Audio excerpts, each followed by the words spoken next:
Finance's flagship show, The Morning Brief. I'm Shauna Smith alongside Brad Smith, and let's get you the three things that you need to know today. Good morning, everyone. First, the latest on a developing story out of Washington, D.C. An American Airlines regional jet collided mid-air with a military helicopter near Washington's Reagan Airport, sending both aircrafts plunging into the Potomac River.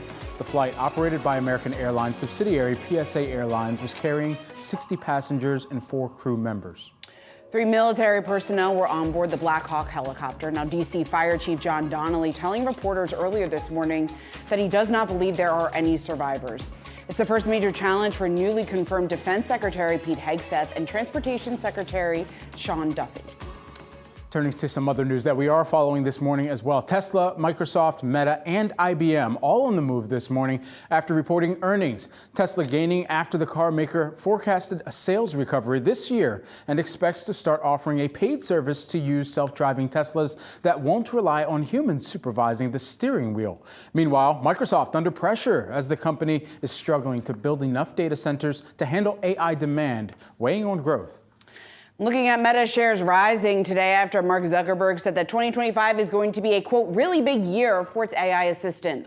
And finally, IBM surging after the company projected strong revenue growth and a jump in AI-related bookings. Plus, GDP out this morning, showing the economy slowed in the fourth quarter of 2024. The reading follows the Fed's decision to hold rates steady and indicating the central bank will be on pause to see further progress on inflation following a string of rate reductions last year.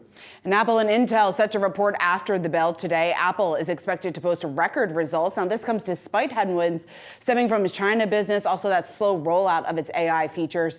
Intel expected to give an update to investors on its turnaround progress with its fourth quarter earnings results. Investors will also be closely listening for any updates on the company's search for a new CEO.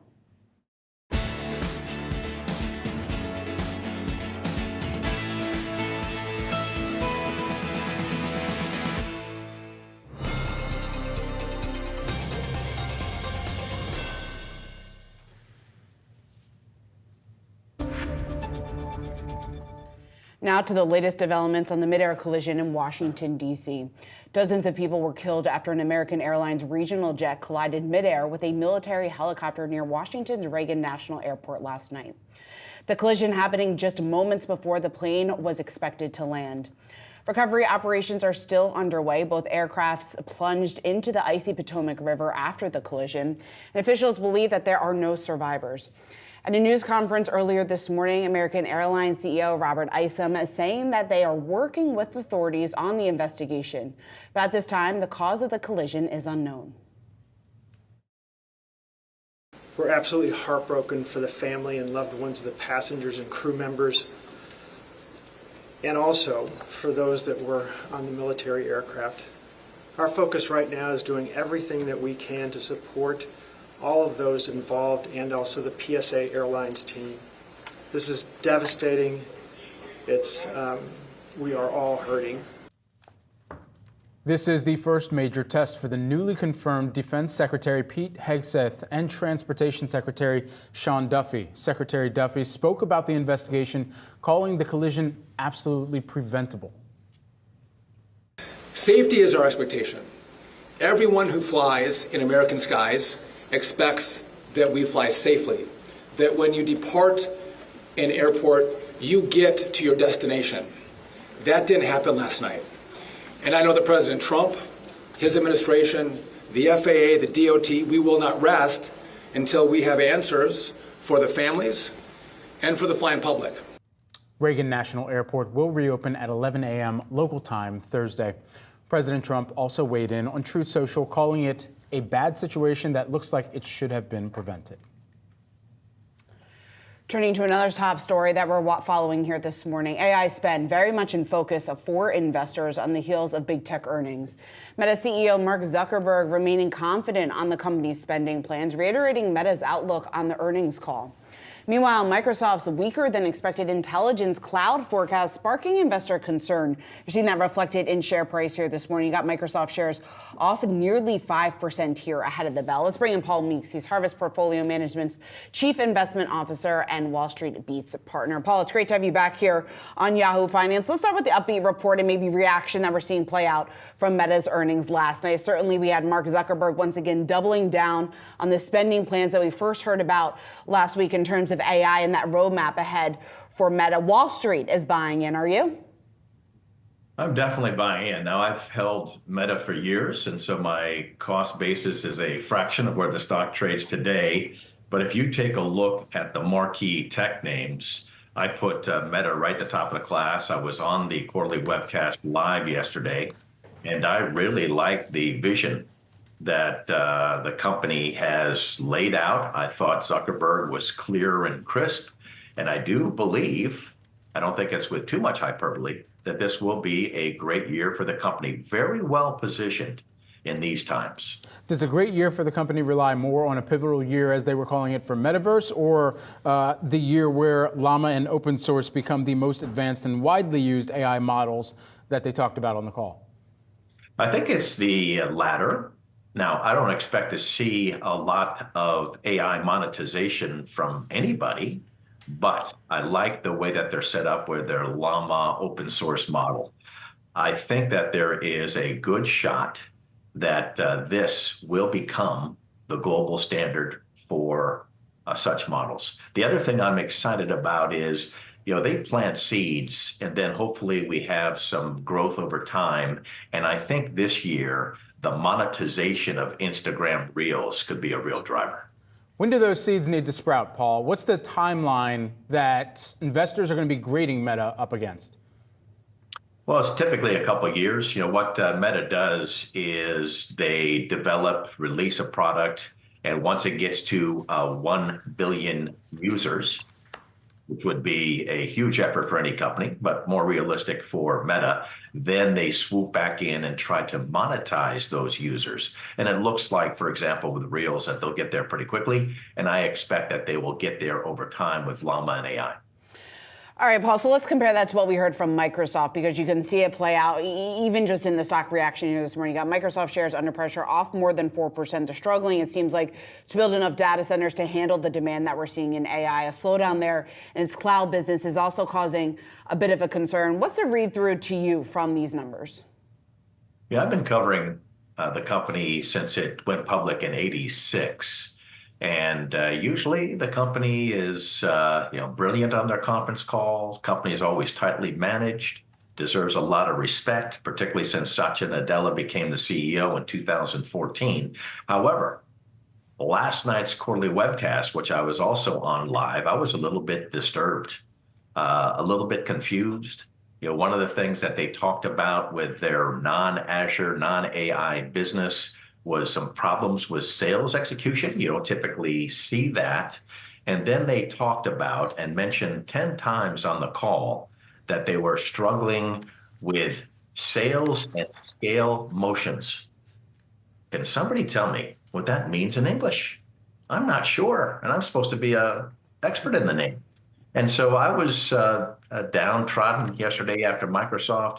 I would not buy the stock, even on this dip. I've owned the stock for a long time. I'm not selling it either. What happens today, however, is it looks like it's going to fall through on heavy volume. It's 200-day moving average support, and that's going to be, sadly, a pretty bad technical indicator.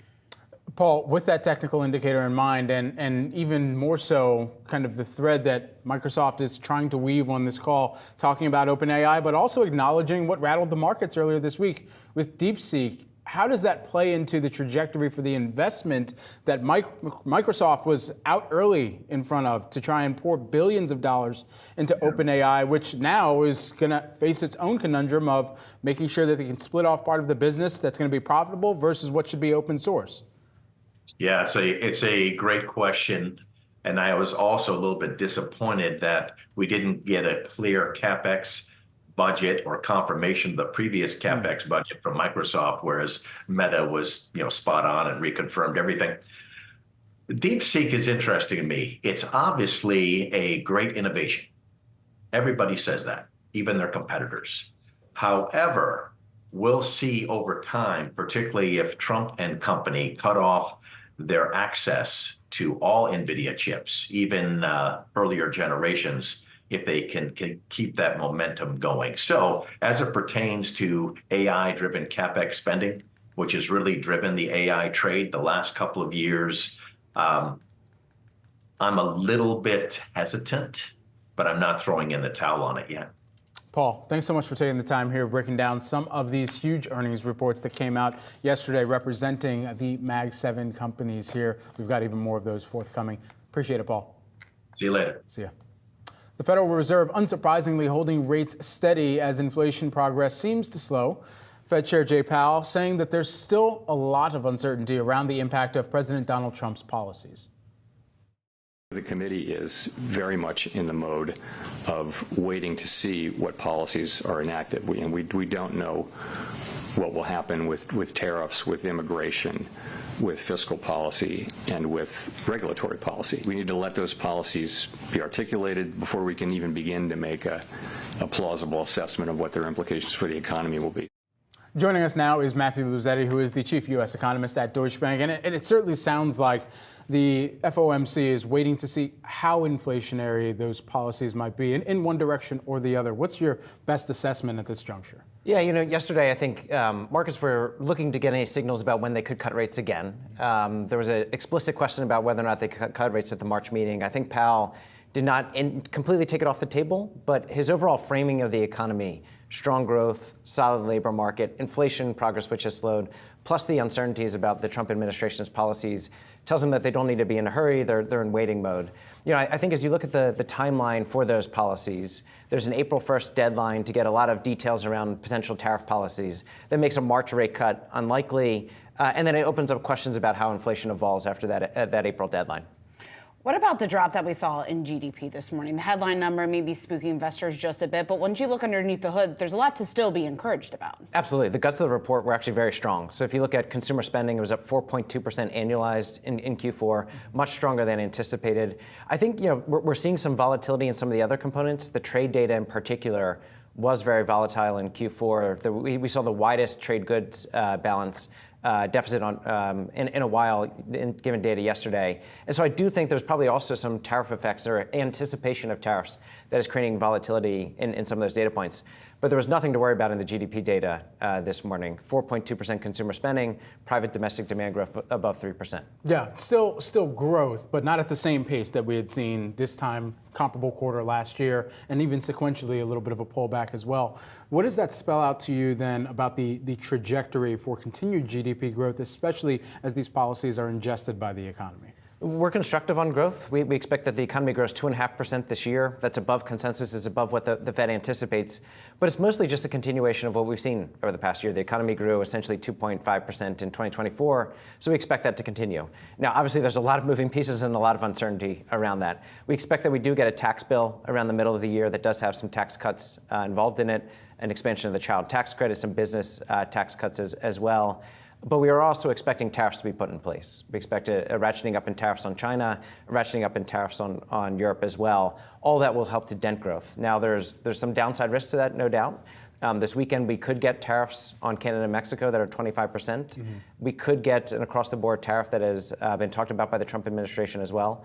Those are not in our forecast as of yet, but that would tend to dent growth, but also lift inflationary pressures this year. Yeah, Matt, and you were nice enough to send over a chart that we used as part of our chart book. Josh used it as part of the chart book, and it was very much about tariffs and the risk that potentially this poses to inflation. If we were to get that 25% threat on tariffs on Mexico and Canada here this weekend, and then factoring in the potential here for China, what does that upside risk to inflation look like? Yeah, I think the chart there is exactly why the Fed has uncertainty right now, mm-hmm. and is in a wait-and-see mode. So we factor in the tariffs that I just mentioned on China and Europe, and we expect core PCE inflation to be 2.5% this year, essentially in line with what the Fed outlined in December.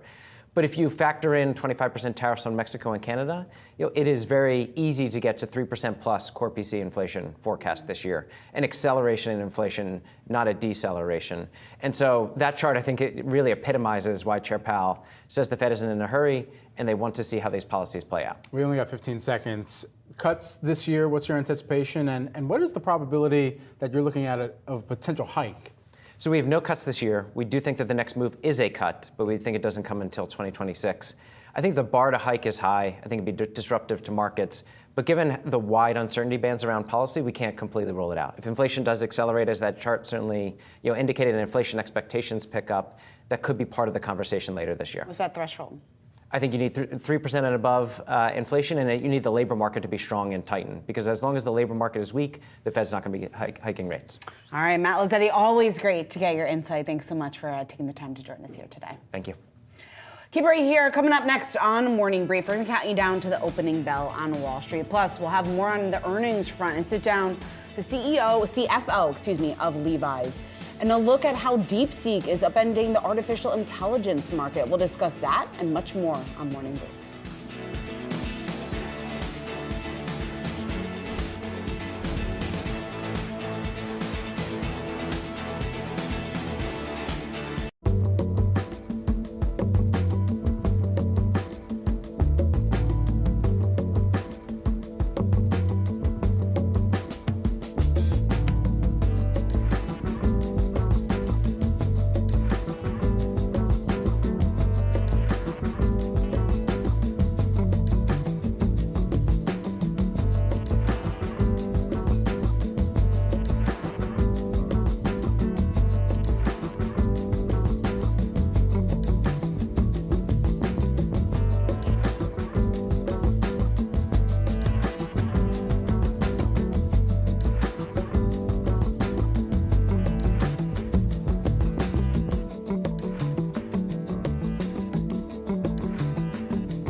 Now time for some of today's trending tickers. You can scan the QR code below to track the best and worst performing stocks of the session with Yahoo Finance's trending tickers page.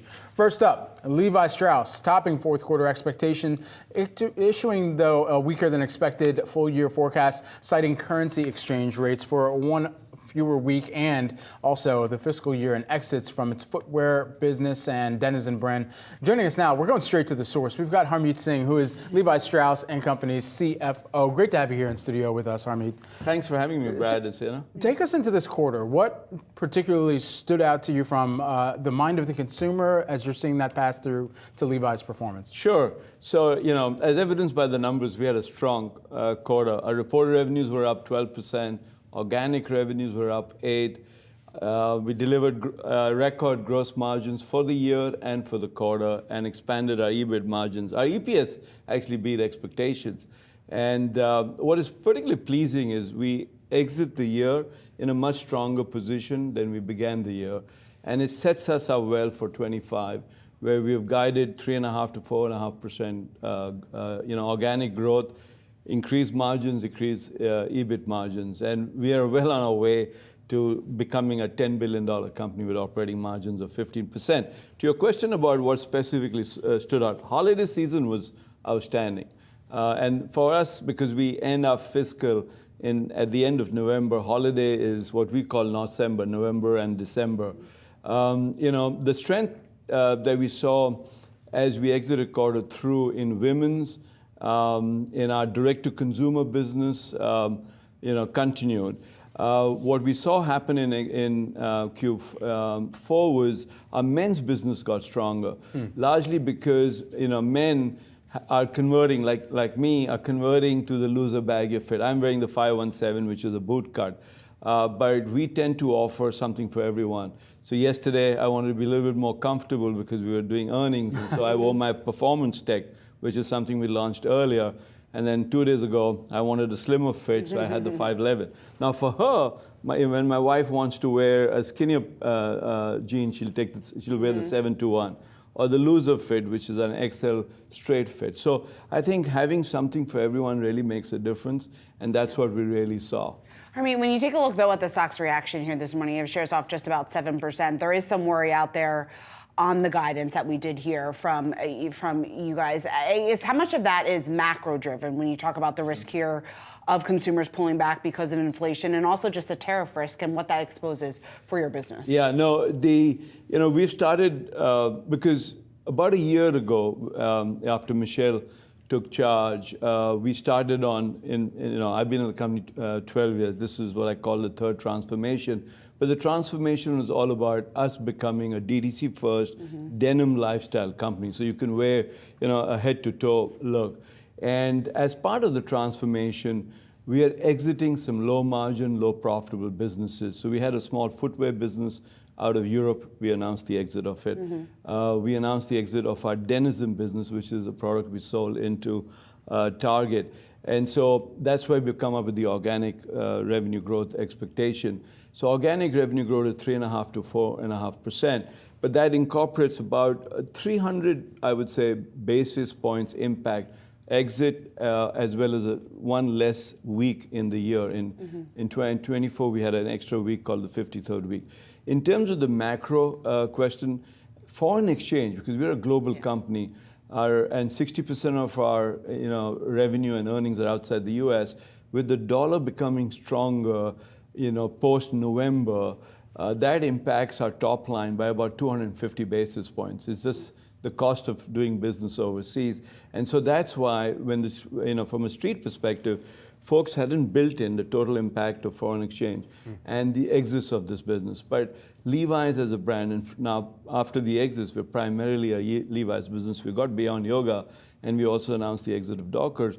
That is growing nicely. Yeah. And the company is based on Levi's. Levi's is where we are leading the market. And so that is one piece I would say. So part, I would say macros, if you think about foreign exchange being macro, right, and part the announced exits. To your question about tariffs, just by way of context, we source from about 25 countries, and we can cross-source from different countries. Have you needed to move that around with the threat of tariffs? No, I mean, we do that as a matter of course, just to make sure we're not concentrated in different countries, because there are risks either way you look at it. But our direct imports into the U.S. from China are less than 1%, and from Mexico are about 5%. So the impact is marginal, and we'll do whatever we can within our power to ensure we leverage supply chain and mitigate any impact to the end consumer. Just lastly here, you mentioned that $10 billion. Talk about the roadmap and what is critical, what needs to take place in order for Levi's to be able to hit that in stride. Sure. We should, at 3.5%, 4.5% to 4.5% expected growth for 2025, we should get closer to $6.5 billion. Getting to a mid-single-digit growth company will be important as we get to that. And if you just think the trajectory of the last 3 years, 23, our revenue growth was flat. Organic revenue growth was flat. 24, it was up 3%. In 25, we're guiding 3.5% to 4.5%. And so we're getting closer to the 5%, and that's really, so that's one. The second is, growth from the Levi's brand and continued growth from Beyond Yoga, because we are exiting, Dockers. So I think those are the two factors that will determine that. And our focus on more denim lifestyle, which is growing the waist up, which is our tops business, while we grow bottoms, I think is another key factor. Narmi, real quick, just going back to what you were saying a minute ago and some of the strategies that you have in place to mitigate the risk when it comes to the stronger dollar, when it comes to some of those tariff threats, how are you looking at pricing then? Yeah, I mean, we have taken very little pricing in 2024. The consumer in different parts of the world is still under pressure. Most companies offset, inflation in 21 and 22 with pricing. So the way we think about it is today our products offer great value to our consumers. I mean, we look at all our equity research and it says that. And as we introduce new products, if we believe we should price, we will. But pricing is thoughtfully. The way we are handling pricing is our markdowns have come down big time. As the products are hitting home and on the mark, we're selling more of our product on full price. And so we're not marking down as much, and that's showing up in our gross margin as an example. Harmeet, always great to have you, especially here. It's a special occasion to have you here on set. Thanks so much for making the effort to join us. Thanks for inviting me. All right. Well, let's get to another trending ticker that we're watching here this morning, and that is Caterpillar. The company missing fourth quarter revenue expectations, even as earnings per share did beat the street's expectations, boosted by higher than expected construction demand. Now, the equipment maker expecting full year sales to be lower in 2025, comparing that to 2024. You're looking at losses of just about 4% in shares of Caterpillar right now. And when you take a look at the impact of this, significance of this report, obviously this is a real economic bellwether here, bellwether of global economic growth here going forward. So since supplies heavy equipment to the construction, mining, energy industries, really giving us a good look here at what that demand picture looks like. So a drop there, a softening demand, obviously a bit worrisome there, just more on a macro level. And again, you're seeing that some of that concern reflected in the pre-market shares here with that stock moving lower. But again, warning that revenue is going to be slightly lower this year due to those demand concerns. Yeah, you talk about one of the major considerations here for investors, and it's going to be regionally. And I specifically think out to the Asia Pacific region and how this company has served into China for many years and has counted on development within that region in order to make sure that Caterpillar and one of their core growth methodologies within their kind of international exposure has relied on China, and any kind of chinks in the metal in China that could ultimately, cracks in the metal in China will ultimately impact the outlook for how investors are evaluating the stock here as well. But again, full year sales, they came in at $64.8 billion. That was actually down year over year by about 3%. And then additionally, they mentioned the decrease reflected by lower sales volume. And then additionally, they did some within that lower sales volume, primarily driven by lower sales of equipment to end users, they mentioned as well. All right, again, shares off just about 4%. Keep it right here on Yahoo Finance. Coming up next is the opening bell. We'll be right back.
As we wait for the opening bell to ring on Wall Street, you're looking at a potentially mixed open here. You got Dow futures on track to open the trading day in the red, yet you're looking at some gains for the S&P and the Nasdaq. Again, this comes as investors digest what we heard from Fed Chair Jay Powell yesterday, that GDP printout this morning.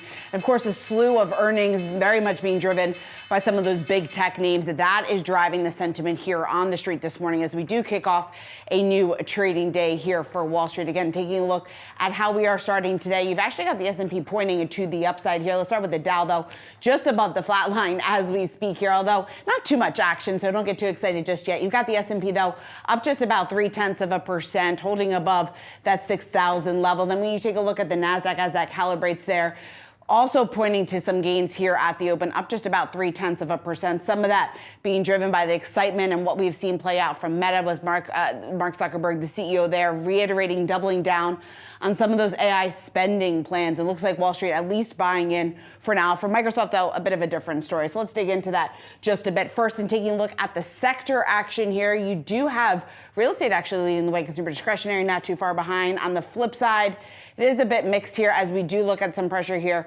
from materials and tech. Taking a look inside the Nasdaq, I was mentioning some of those larger cap tech names, and you can see it is a bit of a mixed picture. You do have Meta up just about 2.8% on the heels of those earnings that were very strong, in the street very much cheering on some of the trends that they did see. On the other hand, though, you have some heavy selling going on with Microsoft. Actually, shares now off just about 5.5%, so a bit lower here than what we saw ahead of the opening bell there. You also have Amazon a bit under pressure here this morning, and Nvidia back in the red. Certainly a volatile stock this week as investors do digest the latest headlines from DeepSeek and try to game out ultimately what that means for some of these larger U.S. AI players. You got Apple right around the flat line ahead of its results here after the bell this afternoon. Taking a look inside the Dow, and a bit of a mixed picture there as well. You can see there is a lot of green on the screen actually on the right side here. When you take a look at Goldman Sachs, that's up just about 1%. You also have McDonald's in the green here this morning. Caterpillar, though, that was out with its results, a bit concerning there. You're seeing that stock off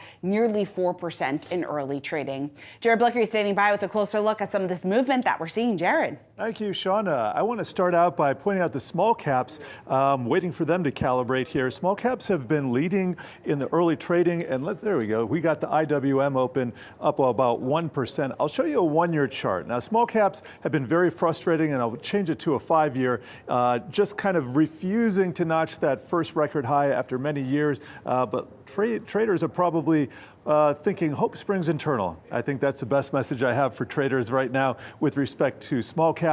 I want to get to the bond market as well because the 10-year T-note yield has fallen to a 5-week low. I'll put a 3-month chart in. This high that I'm circling here is the highest that we've seen in years, and so that's very significant. But now this is taking pressure after that big Fed announcement and decision to basically stand pat yesterday. Also want to check, I do want to mention too, S&P 500 is going to be positive for the month of January. Ryan Dietrich ran some stats saying that if January is positive, the full year tends to be positive 87% of the time with 12% gains. And if it's negative, and that's not what's happening here, it's positive only 75% of the time with gains of about 8%. So bodes well for the entire rest of the year, assuming that we don't run into any major hiccups today or tomorrow to close the month. We did have consumer discretionary and financials leading early, but now we have new leadership. We have utilities and real estate. Those have come to the forefront there. You can see both of those up more than 1%. As Shauna just said, tech and materials kind of taking it on the chin there. And she already checked the Nasdaq 100, some of those big mega cap names that we were just looking at and that had those big earnings overnight. So I want to skip over to the travel page here where we have some weakness in airline stocks, particularly Delta and United. American Airlines down 1% after that American Eagle flight crashed overnight. And there's going to be a lot of news and investigations with respect to that. But the stock only taking about a 1% hit right there amid this tragedy. And I'm going to leave us on gold. Gold is notching a record high. This is going to be the first record high since October. And here we go. It's up 1.2% right now. Here's a one-year chart. And there we are. We just cracked above the 2,800 level. The prior record was 2,801. So we are now up $26 more than that per ounce. And the big number is 3,000. We'll have to see if that's insights for traders as well. Brad? Jared, thanks so much. Really appreciate it. It's time now for today's strategy session, and it's all about artificial intelligence spending. Revenue for Microsoft's cloud computing business, the centerpiece of its AI investment, fell short of analysts' expectations during its fiscal second quarter. The company continued to spend big on AI during the period. CapEx spend soared 96% from a year ago to more than $22 billion. Joining us now, we've got Jackson Ader, who is the KeyBank Capital Markets Equity Research Analyst here. Great to have you here with us this morning.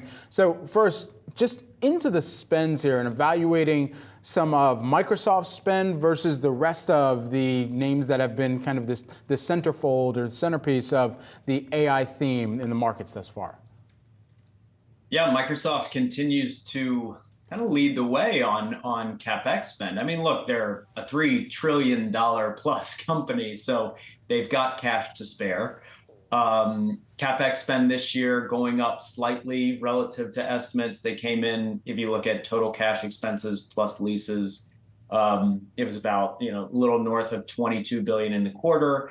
They expect that number to be in line, or the numbers in the third quarter and fourth quarter to be in line with that, and then probably grow next year. So the spend is elevated. It's north of $80 billion, probably headed toward a $90 or $100 billion run rate here in the not too distant future.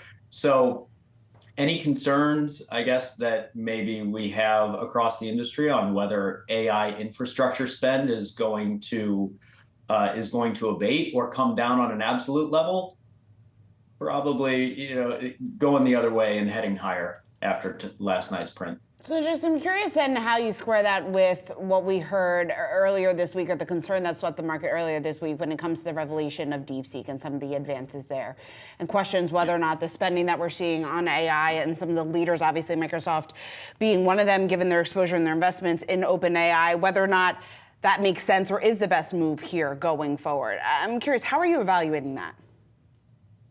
Yeah, it's a good question. So there are a couple of things, and I want to be careful about getting too much into the weeds here on DeepSeek or on artificial intelligence. But if you think about what some of the frontier models coming from OpenAI or Anthropic or any of the the foundational models, they are creating these models based on data that they compile from a bunch of different sources. And DeepSeek, if you look at the way that they were able to train their model, they used a process called model distillation, where you can use some of the foundational models, open source and otherwise, to train your student model. So it's not an entirely fair fight, or call it like an apples to apples comparison on DeepSeek's spend on GPUs versus maybe OpenAI or Anthropic or something like that. Their spend on GPUs. So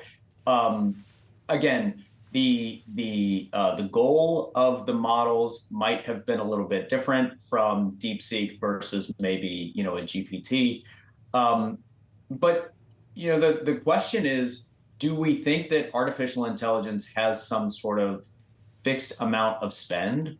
Or do we think that maybe by using some of the breakthroughs that DeepSeek and others are able to come up with on training their models, can we apply those technological advances to the very large kind of brute force GPU clusters being spent from like a Project Stargate, and so we can pull forward the time to value from artificial intelligence agents, which actually should help someone like Microsoft in their application business. So you could actually see a benefit from two ways from Microsoft: on the applications business, benefiting from the technological changes, and on the expense side in CapEx, where maybe they can be a little bit more flexible and more nimble if they don't have to spend so much money on data centers and kits. Jackson, as we think about, and perhaps there's kind of a historical analogy that we can layer onto this, because there was a lot of ramp when it came to cloud, and companies were trying to build out their cloud infrastructures. So now, as we're seeing companies ramp up the spend to build out their AI infrastructures and layering that, of course, on top of cloud in so many instances, How can we kind of look back at that spending and understand where that tapered off, and then the inflection point of where they were able to normalize revenues, which I think is what a lot of investors are trying to bake in to their own price assumptions and valuations right now? Yeah, so this comes up all the time in our investor calls and in our investor meetings. And what I say to this is, we had no clue how good we had it during what I call Cloud 1.0 or the SaaS transition. And what I mean by that is, in Cloud 1.0, we would look at an on-premise workload to say run some HR software or CRM software and say that takes 10 servers, right? Or this number of racks. And then you say, okay, great. Well, instead of running that workload in your basement, why don't you come and run that workload in our basement? You get some efficiencies. Maybe our hardware is a little faster, and so you don't have to spend as much money. Great. But that compute and that workload was determined ahead of time. We knew how much compute was required to run that HR software. But now we're in Cloud 2.0, and Cloud 2.0 is artificial intelligence.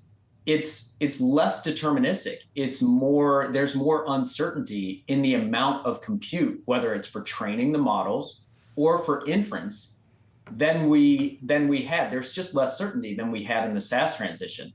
Cloud 2.0, the AI version of the cloud, looks a little bit more like the internet, where we think we're going to use a ton of it, but we're not really sure how much we are going to use. And so that added uncertainty means that you have to spend a lot of money without predetermined ROI and without predetermined total cost of ownership coming down like we had in Cloud 1.0.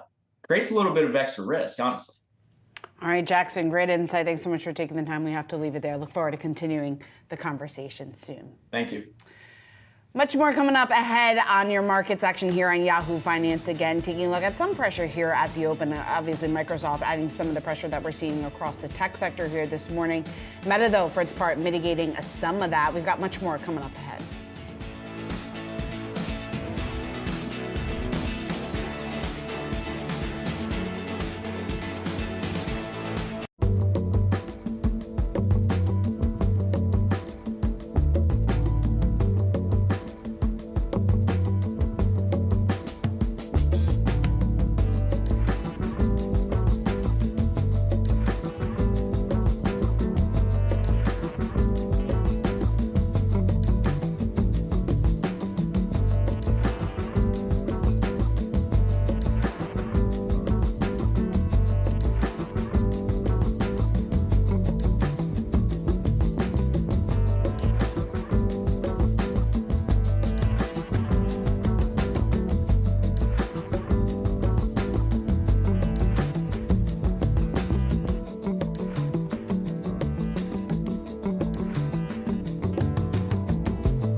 The Wall Street Journal reporting that SoftBank is reportedly in talks to invest up to $25 billion in OpenAI.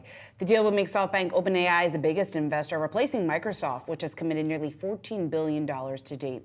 This coming after China's AI startup DeepSeek sparked a massive sell-off in tech stocks earlier this week, prompting both public and private companies to respond.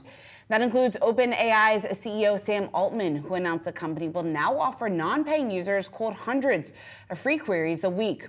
That offering is something that D.A. Davidson estimates could potentially cost the company more than $500 million per week. For more on what it means for the overall AI landscape, we want to bring in Alex Platt. He is from D.A. Davidson. Alex, it's great to have you. And your note caught my attention for a number of reasons. One, obviously, the overall impact that we're seeing to the AI landscape, but ultimately what this means, I think, for the games of winners and losers within this space. You've identified some of those losers that maybe often fly under investors' rating. So who stands to potentially benefit from this shift? Yeah. Thanks for having me on. I think if we look at the impact of what DeepSeek has done, we've been telling clients, this is, we could relate this to Roger Bannister and what he did for track and field by breaking the 4-minute mile. Prior to Roger Bannister doing that, it was thought as impossible to go under 4 minutes. He breaks it, and right afterwards, you see a bunch of runners be able to run now sub 4 minutes. DeepSeek did something very similar to the market. The market's, the prevailing narrative in the market up until about a week ago was that in order to compete at the frontier model game, you needed to be an OpenAI, an Anthropic, a DeepSeek, a Meta XAI. You needed to have tens of billions of dollars of excess capital in order to build a model that powerful with that level of intelligence. DeepSeek showed us, you don't need that much money. They could do it with $5.5 million for training. They could deliver at a much lower cost. And the best part is they really gave the rest of the space their playbook, how to replicate what they've done, how to make a model that is that computationally efficient. And what this really does is, it'll increase competition in the space. This means that, OpenAI and OpenAI and DeepMind, they're going to continue going down their path of using billions of dollars and continuing to scale their pre-training compute and inference test time compute. But on the flip side of that, now we have it so you can spend a lot less and get the same level of performance. And that just increases competition, which is great for consumers, it's great for businesses, and it's great for academic researchers as well. Well, and Alex, I think also the biggest takeaway is that DeepSeek isn't alone, right? When you take a look inside China, some of the other models that are under development right now, we also got the news out from Alibaba this week too. Exactly. We're seeing a lot of research being done in the frontier model space, especially out of China. And I think this kind of goes to a point, and we're seeing this from a lot of maybe CEOs who are commenting in the U.S. about what DeepSeek is doing.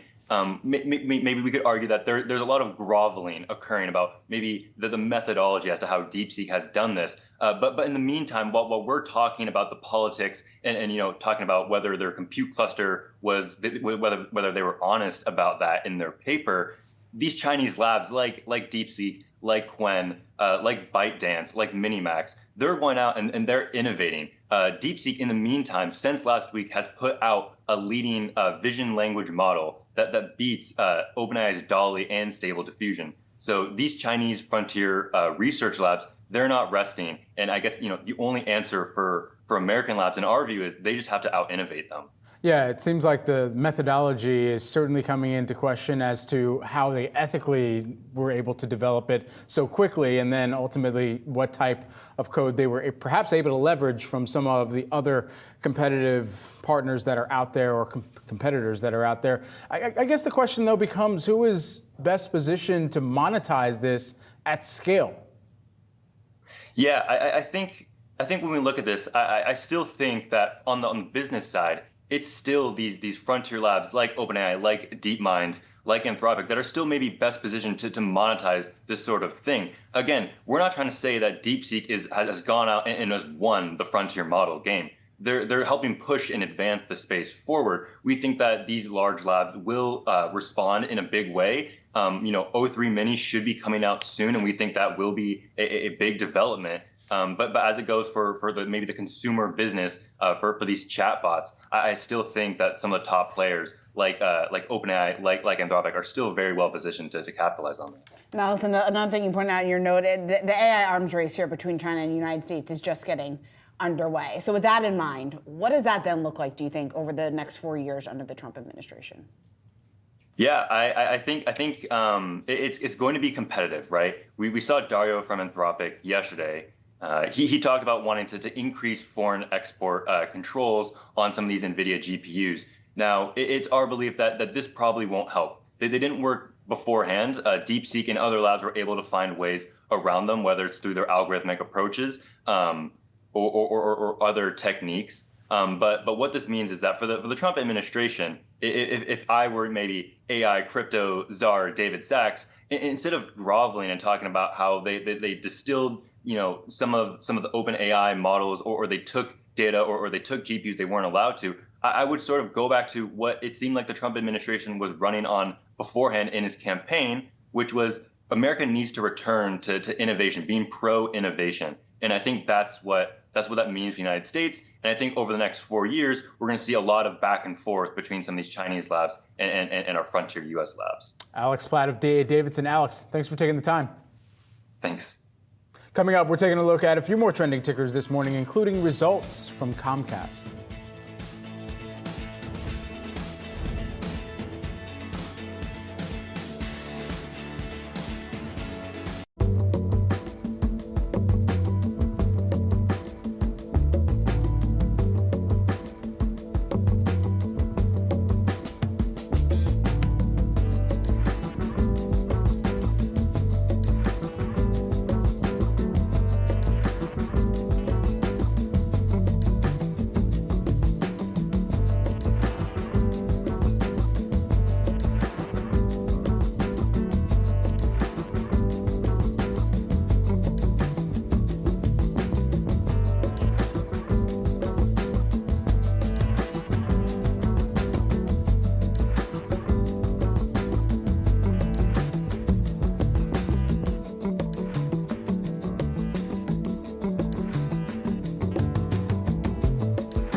We're taking a closer look at some trending tickers this morning, and we're doing it in 30 seconds each. Let's go. First up, shares of St. Micro hitting their lowest levels since 2000 after the chip maker issued weak sales guidance for the current quarter. The company expecting sales to decline $2.5 billion in the first quarter due to weak demand from the automotive and industrial sectors here.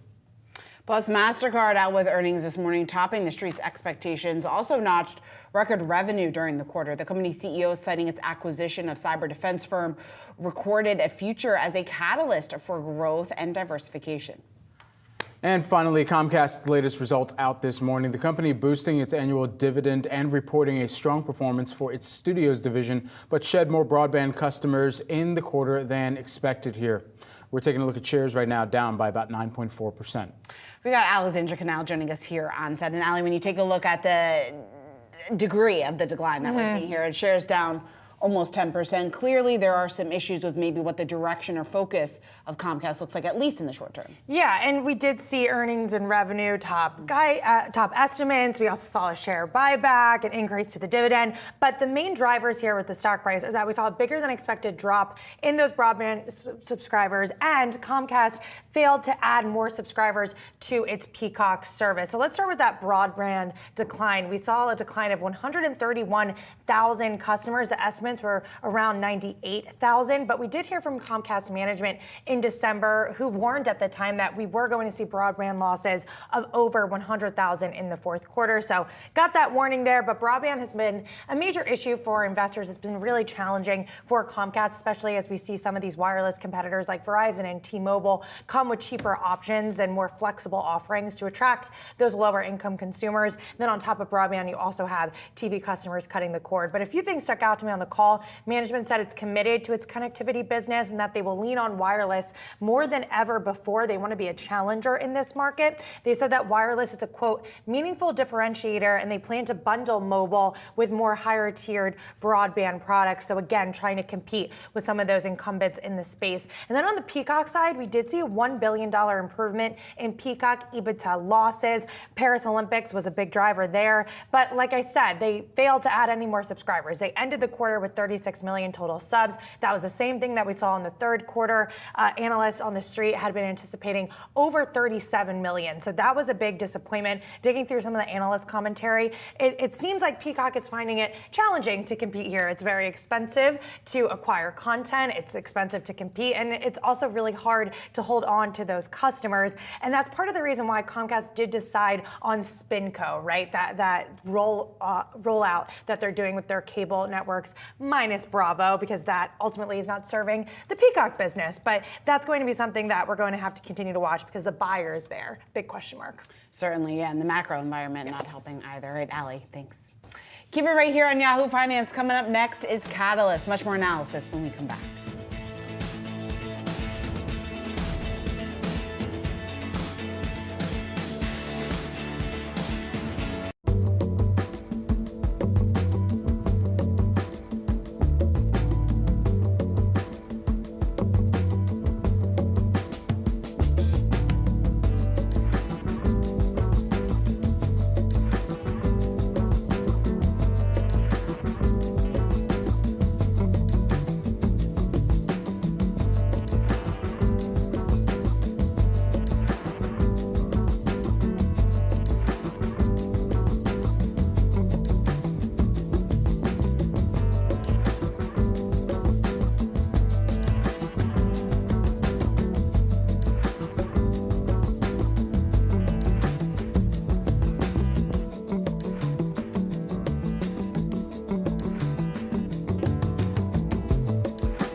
Welcome to Catalyst. I'm Shauna Smith alongside Josh Schaefer. We're just about 30 minutes into the U.S. trading day. Let's get you the 3 catalysts that we're watching this hour.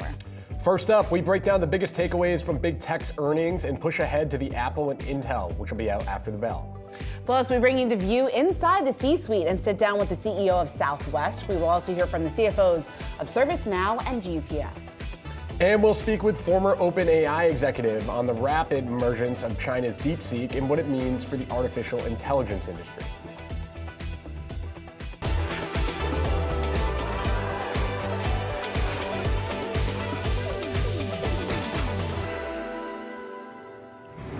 Tesla shares are actually lower right now, reversing some of those earlier gains that we saw with the stock off just about 0.6%. This coming after the company came up a bit short in its earnings call last night and earnings results last night. They missed the street's expectations of both earnings and sales for the fourth quarter. Its automotive revenue falling 8% from a year ago. Tesla blaming lower selling prices across its lineup for that drop.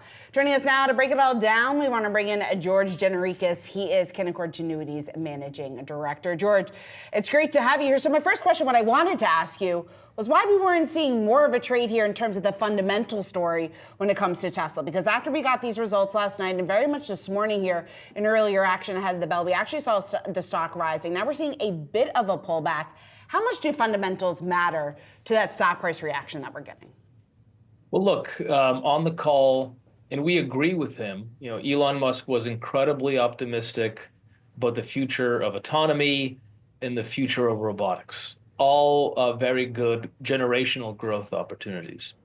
However, objectively, we weren't that excited about the results, and some of the near-term commentary left us, less than nourished. I mean, first, they basically didn't commit to their 20 to 30% growth guidance for 2025. They did say they would grow, but that was a number that Elon Musk gave on the previous call.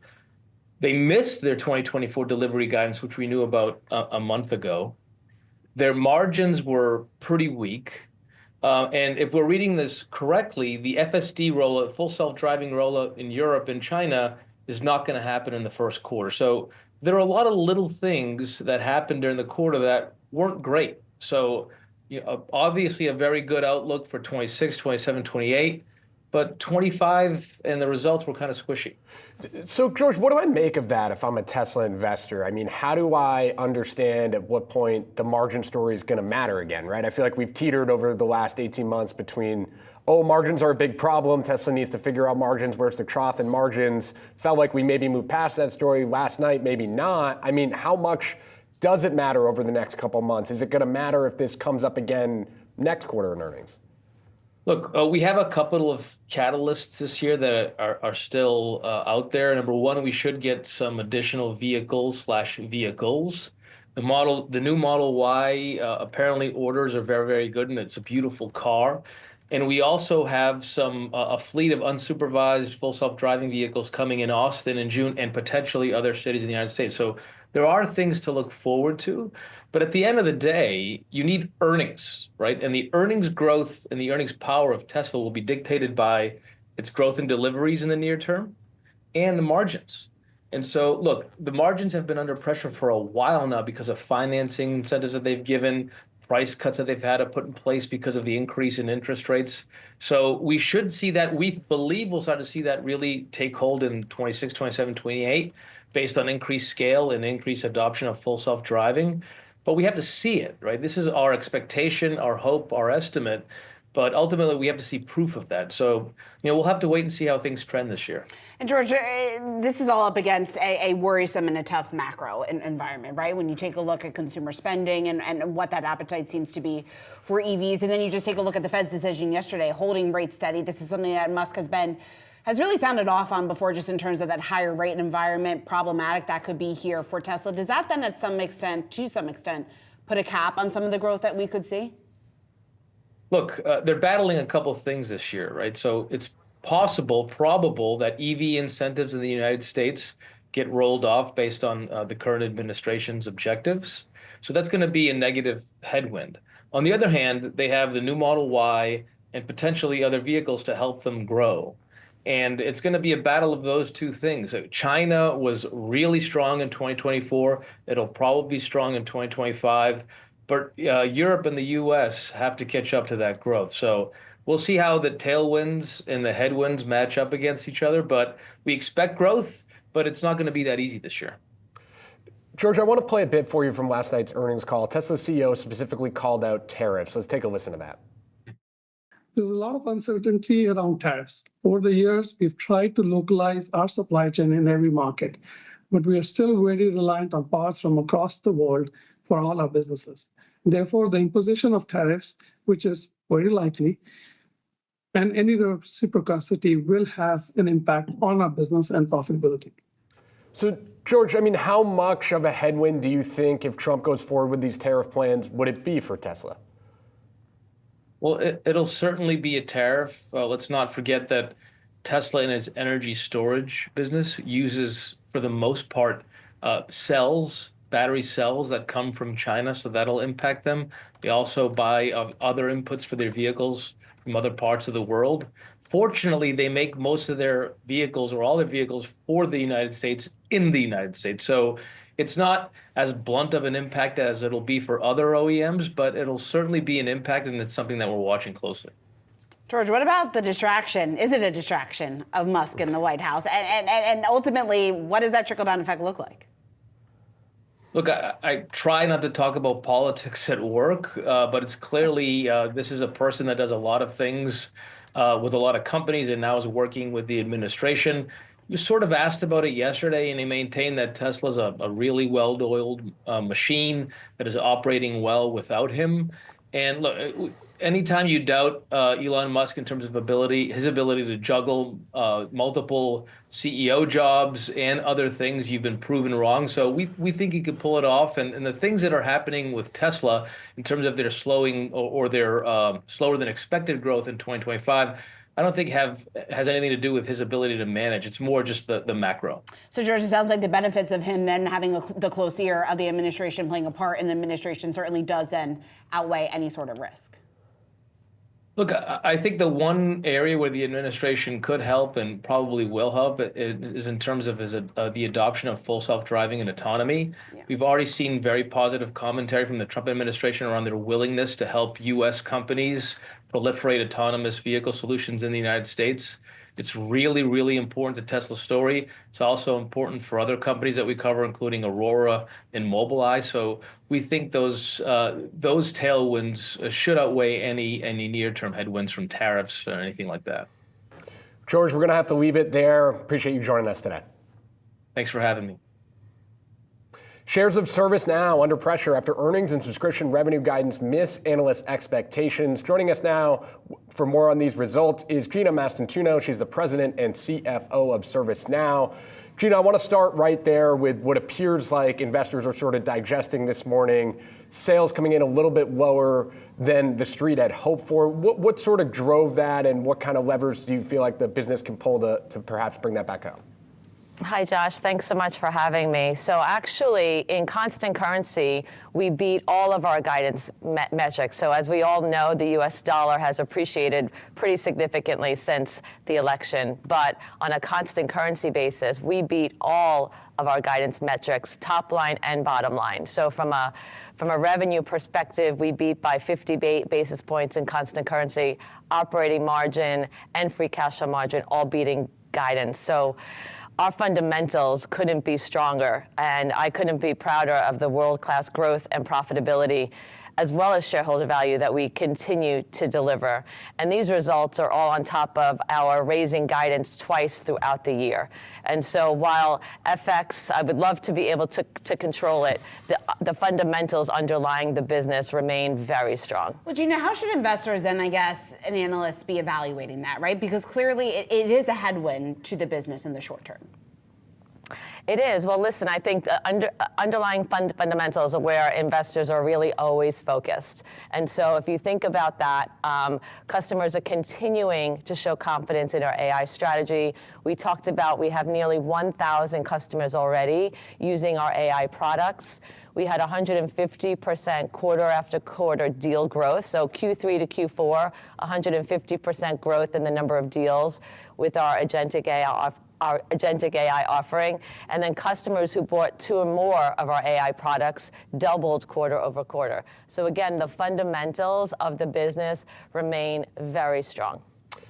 Gina, I want to zone in on AI for a minute. And of course, we had the news over the weekend of the launch of DeepSeek, their new model, perhaps introducing the world to the concept of cheaper AI, right? I'm curious what that could mean for your business. I know you said last night in the call it's not necessarily unexpected. So is that something that you guys have already sort of baked into guidance moving forward, or is it still a potential tailwind for the business that hasn't quite been realized? Well, what I think you're seeing is something that we had expected, is that these models are becoming commoditized quickly. So what that's going to drive is even faster adoption, and costs continue to come down. The differentiation that you'll see then will be at the platform and application level of companies like ServiceNow. The models don't really matter, and we can connect to any model. And so what I'd say is that what we're seeing right now is baked into our guidance. But as these models continue to reduce in pricing, that could be potential upside in the mid and long term for sure. Gina, just from, and still obviously very early days in terms of gaming this out, but what does that upside look like? Well, listen, I think it's early days. I gave pretty strong guidance on both operating margin and free cash flow margin. So we increased operating margins this year by 200 basis points, and the guidance for next year is another 100 basis points accretion. Free cash flow, 100 basis points better this year, another 50 basis points next year, and that's on top of paying incremental cash taxes. And so you're continuing to see what I think is an incredible balance of best-in-class top-line growth, as well as best-in-class bottom-line margins, and only potential upside from here. Gina, the shift to the pay-as-you-go model pricing here for the generative AI tools, what does that look like in the short term? Well, so a couple things. We had an option, right? So I talked about we have nearly 1,000 customers already using our AI products. We could have launched a brand new SKU with the agentic AI, or what we did instead was basically say all of those 1,000 customers automatically get our agentic AI, and once those agents become more and more productive and drive more capacity, the consumption will continue to go up. So it's all about getting really fast adoption of our incredible capabilities and then driving that incremental monetization. So it's not an or, it's an and. We have this beautiful subscription model that's very predictable, but as these agentic AI capabilities get more and more traction, the ability to continue to drive value for our customers and then monetize internally is greater. So it's a big hockey stick of growth, but I want to make clear it's an and. It's this great predictable subscription model, as well as potential upside in the future for incredible agentic AI. All right, Gina, always great to talk to you. Thanks so much for taking the time. Thanks, Shauna. Thanks, Josh.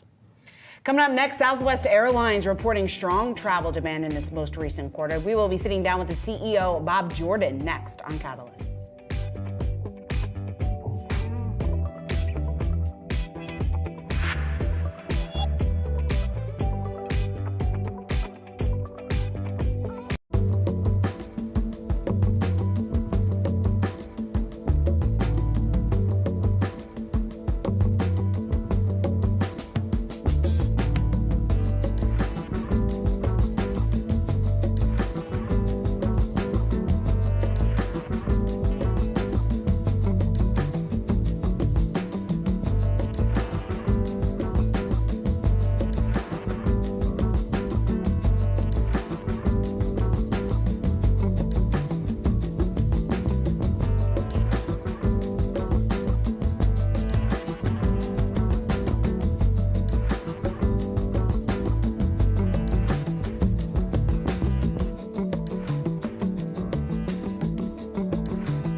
Southwest Airlines topping fourth quarter profit expectations on strong holiday travel demand, but revenue did fall just a bit short. The company also expecting costs to rise due to higher labor expenses. Joining us now, we have Bob Jordan, the CEO of Southwest Airlines. Bob, it's always great to have you. Thanks so much for taking the time to join us here this morning. You bet. Thanks. Good to see y'all again. So, Bob, lots Thanks to get into, of course, lots to get into with your results here. We want to talk about in just a minute, but I want to address first the tragic crash that happened overnight with an American Airlines flight and a military helicopter collided midair in D.C. Recovery efforts are underway right now. Earlier today, we heard from American Airlines CEO Robert Isom. He spoke at a press conference this morning, saying that the cause of the crash is still unknown. I want to play a quick soundbite and then get your reaction, Bob. We're absolutely heartbroken for the family and loved ones of the passengers and crew members, and also for those that were on the military aircraft. Our focus right now is doing everything that we can to support all of those involved and also the PSA Airlines team. This is devastating. We are all hurting. Bob, certainly a very tragic accident. Just as the CEO of a major airline, what is your message? What was your message to your team this morning? Well, first, our hearts and our prayers and thoughts go out to everybody that was affected, the loved ones. This is a real tragedy. And our hearts go out to our friends at American and PSA. We're a competitive industry, but at the end of the day, we're a family. And so we've offered anything and everything that we can do for them. I know Robert reached out and offered our help, but no, it's a very tough thing to do, and I know they will handle it well, but our hearts and minds go out to folks that were affected. And Bob, I think one of the big questions that I'm sure your customers, our viewers, investors are even asking this morning is just ultimately, what does this tell us about the safety side of the conversation? And very much we're still in the early days of the Trump presidency here, but the FAA still doesn't have an administrator at the moment. How are you thinking about steps that are needed to ensure safe airspace management? Well, you start with the air traffic control system, and airspace is very safe. It's safer than it has ever been, despite this tragedy. And our priorities and objectives remain the same. Fund the FAA modernization, fund our air traffic control system, and staff our controllers. And we're eager to have permanent leadership there in both cases. And we're eager to work with the administration, but the priorities really have not changed. We need to modernize the system so that the system can handle even more traffic and modernizes the underlying technology. And I'm convinced that we can do that with the appropriate leadership. We're working with the administration on those goals and eager to move everything forward. It's certainly a story that we are going to continue to watch as it develops. Bob, I want to turn to the results that you posted this morning. When you take a look at the stock's reaction, the initial reaction from the street very much seemed to be focused on the guidance rather than some of the strong points that you did have in this most recent quarter. What does this tell us just about some of those additional cost pressures that you're expected to see here in the coming quarters? Well, I just start with, we had a really solid fourth quarter. We had unit revenues at 8%. That's about 5 points ahead of normal sequential trends. So very solid execution of the tactical initiatives, which are primarily revenue related. And everything in the plan, including our strategic initiatives, remain on track. You saw things like executing this new co-brand agreement with Chase. We're adding partners into our getaways like MGM Resort. So lots of progress being made. We've got a very solid guide on the revenue front into the first quarter, and we are very focused on cost, as you mentioned. We have a $500 million cost plan target for 2027. It looks like we'll be able to actually accelerate that and bring it in to 2025. And we'll be able to meet and beat that $500 million cost target. And that's what enables us to exit 2025 at a unit cost CASM-ex rate in the low single digits. So I'm really proud of the progress. A lot more work to do, but the team is on it and we are executing. Bob, I'm curious on timeline as far as the inflationary pressures that you guys called out in the release go. At what point do you think perhaps the labor cost pressures become a bit less of an issue? Is that more of a 2026 discussion and something you're working through for the majority of this year? Well, if you look at, we've guided our unit cost in the first quarter at up 7 to 9. And we have guided the end of the year, the fourth quarter, at low single digits. So the bridge to get from first quarter to fourth really is a couple of things. It is additional capacity that's coming on, and it's only through initiatives, flying red eyes and compressing the turn. So it's capacity that's added through initiatives, not by buying extra aircraft. You're beginning to lap some of that labor pressure, and then the cost plan is kicking in. So we've got a real fact-based bridge from our first quarter cost down to that exit rate in the low single digits. Bob, when you take a look at the demand that you're seeing, at least for leisure travel right now, what's the read-through on that in terms of your confidence that that trend's going to stick? Well, demand is strong. You had a constructive backdrop in the industry because capacity is down. We're actually down in the fourth quarter, 4%, 8% trips. You also have natural constraints with the manufacturers. I see a lot of progress at Boeing, but it's still going to be years to work out those constraints at the aircraft manufacturers. So that provides a constructive backdrop as well. But demand is strong. We saw really strong demand through the Christmas holiday period back half of December. And if you look at it and compare our unit revenue performance in the fourth quarter, we were able to beat our competitors and strongly beat a typical sequential from the third quarter to the fourth without having premium and international, the things that are really driving revenue production. So it's just real evidence that the revenue plan, the tactical initiatives are working. But no, demand is strong. Bob, you brought up international there. Can you just sort of break down what part of the growth story that is for you guys? Well, right now our growth is low. We're growing in the 1% to 2% range between now and 2027. That's the commitment in our transformational plan. All of that is funded through initiatives. So that's funded through reducing turn times, driving aircraft utilization by flying red eye. It's not driven by buying incremental aircraft. So it really helps our CapEx, it helps our cost structure. And we'll have modest growth, but a lot of the growth this year in 2025 is actually repositioning capacity. So you know that we're lowering capacity in Atlanta and Oakland and putting that capacity into places like Nashville, where there's strong demand and we're doing very, very well. But in terms of adding a lot of new routes, new cities, I think that's a little beyond the horizon of 2025. Bob, I want to go back to the comment that you made just a moment ago on Boeing. And you cited that we are seeing a lot of progress. It's going to take, though, some time in order to get operations and production back up and ramp to speed here. What have your conversations been like with Kelly Ortberg? Well, we like we did in 2024, we have planned conservatively here in 2025. We planned to 20 aircraft last year, well below what Boeing thought, and we actually received 22, so right on our plan. And we're planning for 38 deliveries this year.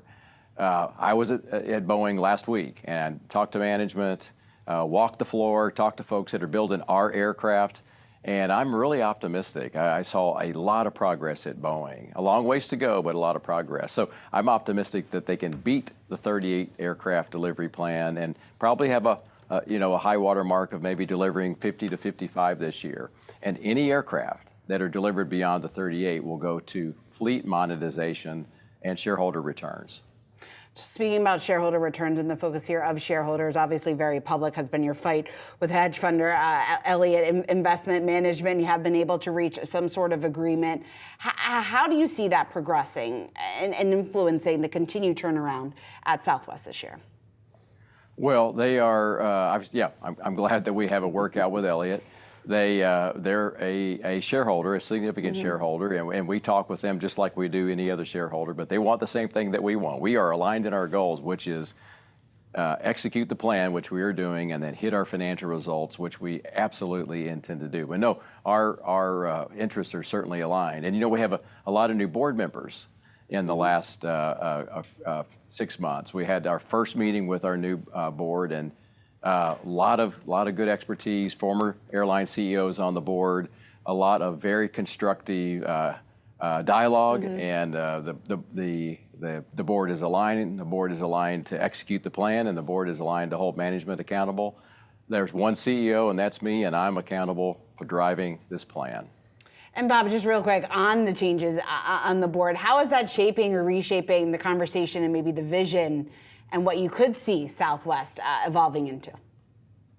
Well, the board fully supports our plan. They are fully behind the transformational plan that we laid out at Investor Day last year.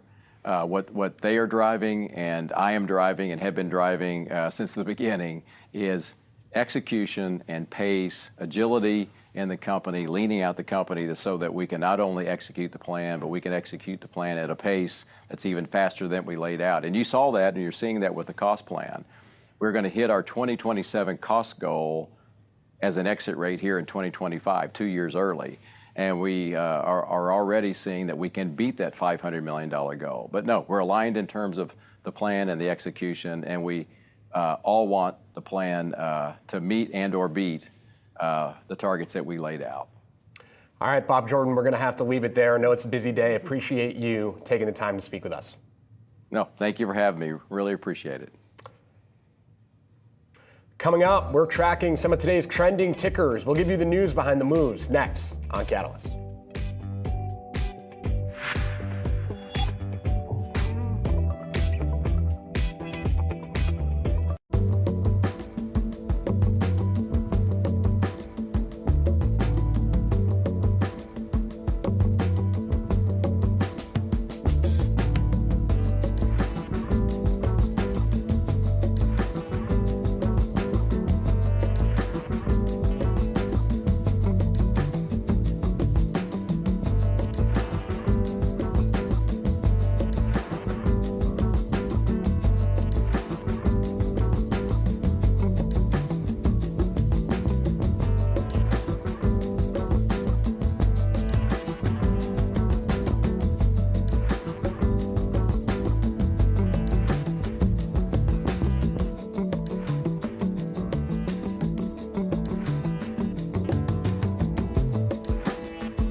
Are you ready to master the markets and, dare I say, become a better leader in the process?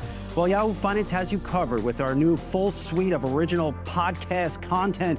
Whether you're a seasoned investor or you're just starting your financial journey, we offer invaluable market insights and strategies to help boost your portfolio, build your wealth, and make you a successful investor.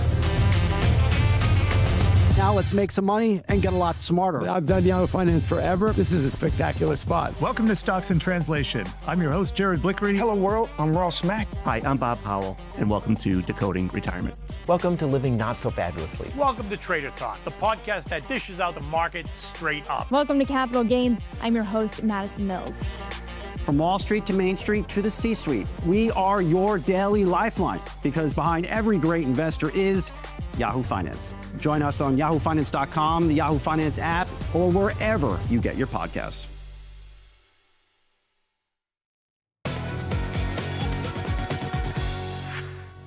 Now time for some of today's trending tickers. You can scan the QR code below to track the best and the worst performing stocks of this session. That's on Yahoo Finance's trending tickers page. First up, we want to take a look at UPS. You're looking at shares off just about 17% right now. Investors looking for some evidence, more evidence they want to see of its efficiency plan is starting to take effect. The company is forecasting a downbeat 2025 revenue as deliveries from its largest customer, widely believed to be Amazon, is expected to be cut in half. Joining us now, we want to bring in UPS CFO Brian Dykes. Brian, it's great to have you back here on Yahoo Finance. Let's start with the Amazon part of the business. So something your team highlighted to us as well. I'm curious just how investors, it's clearly concerned here when you take a look at the reaction in shares here today. How should investors then be looking at that, and why is that? Is that a strategy that makes sense for UPS? Well, first of all, good morning. It's a pleasure to be here. Thank you for taking the time.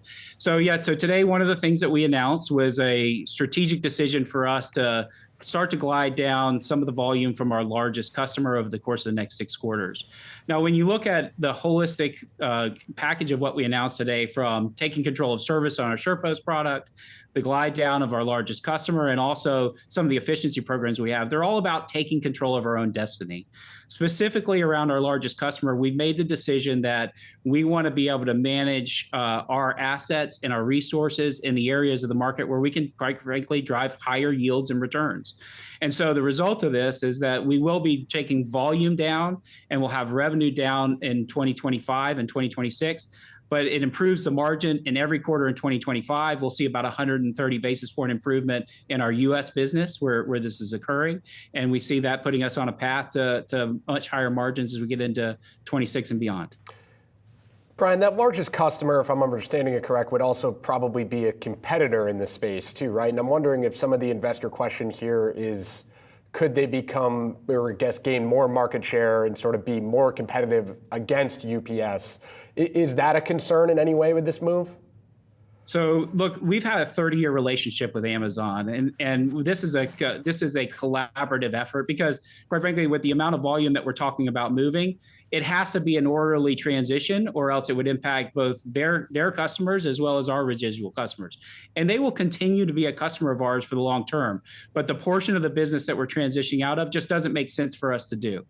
If you think about Amazon and their delivery, they're really an integrated retailer, right? And they're delivering stuff that sits in their fulfillment centers. We also deliver stuff from other people's fulfillment centers, but they have built their own capability to do it. So from a competition standpoint, we actually still help Amazon with a lot of the things that make sense with our network, which is built for long zones, multiple pickup locations, and moving things across the country, versus theirs, which is built for a much shorter fulfillment center to door network capability. Brian, given the results and given the larger trend that we're seeing just in terms of a slowdown here in volume, what's the pricing strategy then? So if you look at the underlying business, excluding what we are doing with our largest customer, we're still growing. We're actually growing in the places where it matters most to us. And we've invested in capabilities to do that. So our DAP program, which helps SMBs facilitate e-commerce, is reached over $3 billion last year and continues to grow at double digits. We're investing in healthcare and closed another healthcare acquisition in Europe that provides cold chain transportation capabilities.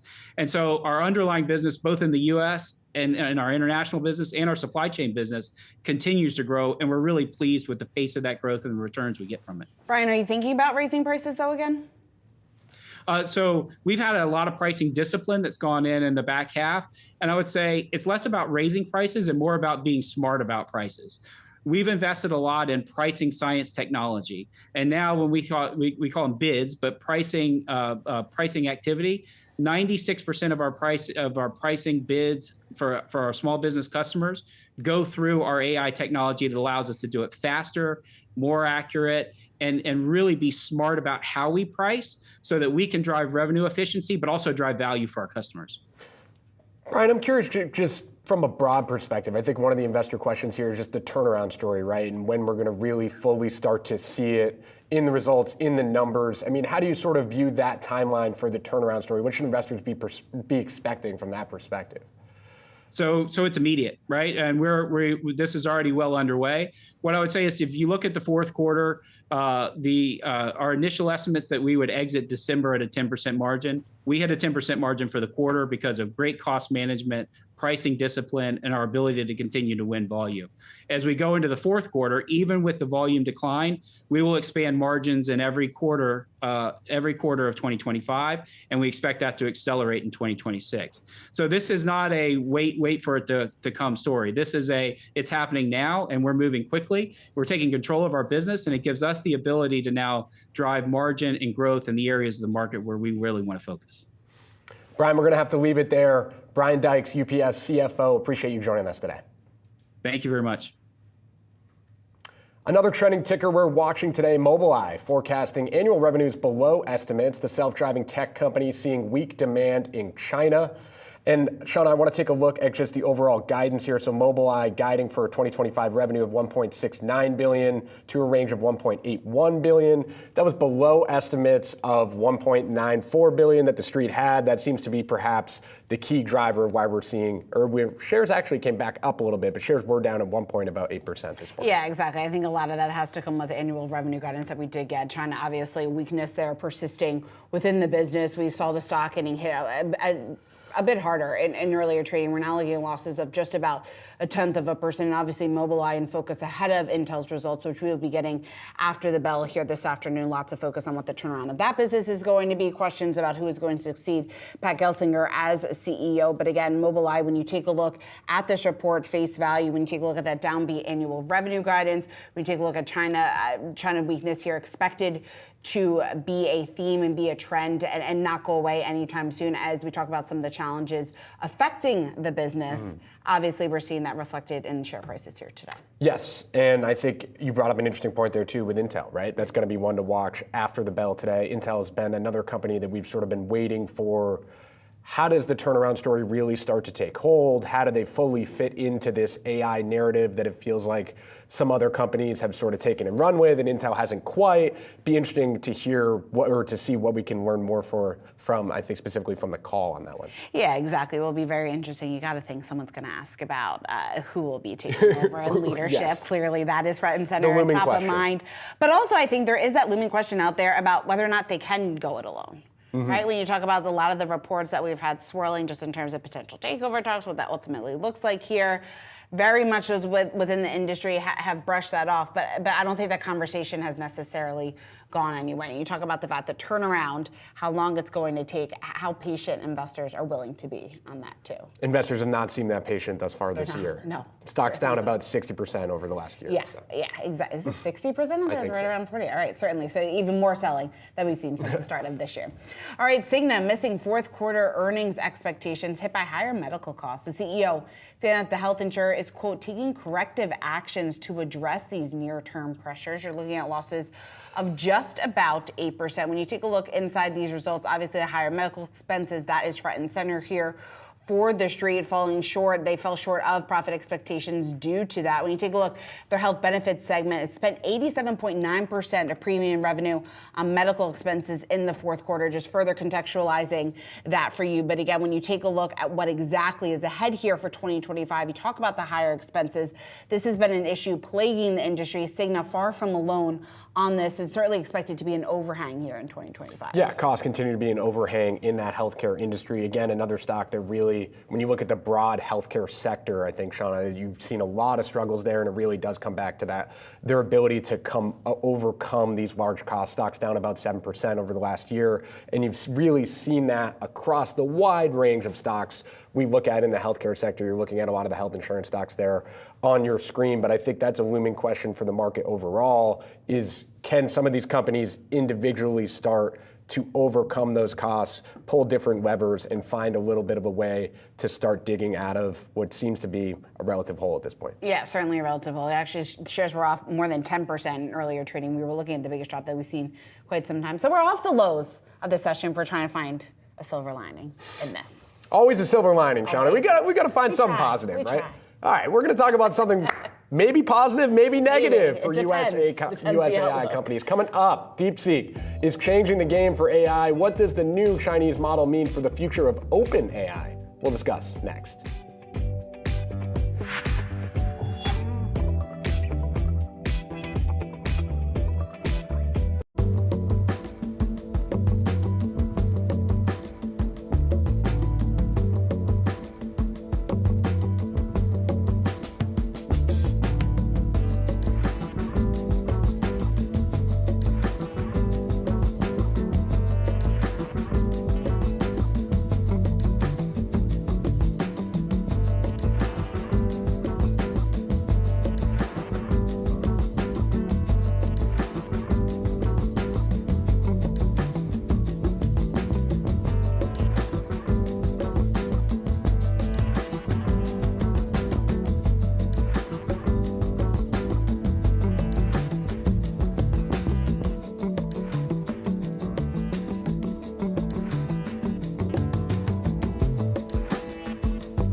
DeepSeek's low-cost AI model was a major wake-up call to the industry, sparking some skepticism around the billions that big tech has invested and continues to invest in artificial intelligence. Here to help us make sense of this all, we want to bring in Zach Cass. He's a former OpenAI go-to-market executive. And Zach, you're the perfect person to discuss this with, because I think a lot of us are trying to figure out just how effective, how DeepSeek stacks up to some of the technology that we do have here, specifically with OpenAI, but also just how we should be thinking about big tech spend when it comes to AI. How are you making sense of that?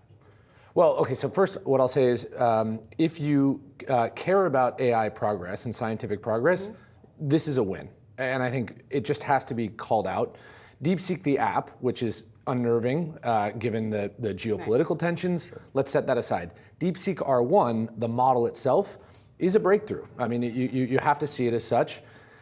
Being excited about progress in science is something that we should all want, and seeing the cost of a critical resource come down is also something we should want. The market capitulation with Nvidia, I'm not even sure it makes that much sense, because in a world where AI becomes less expensive, we will want more GPUs.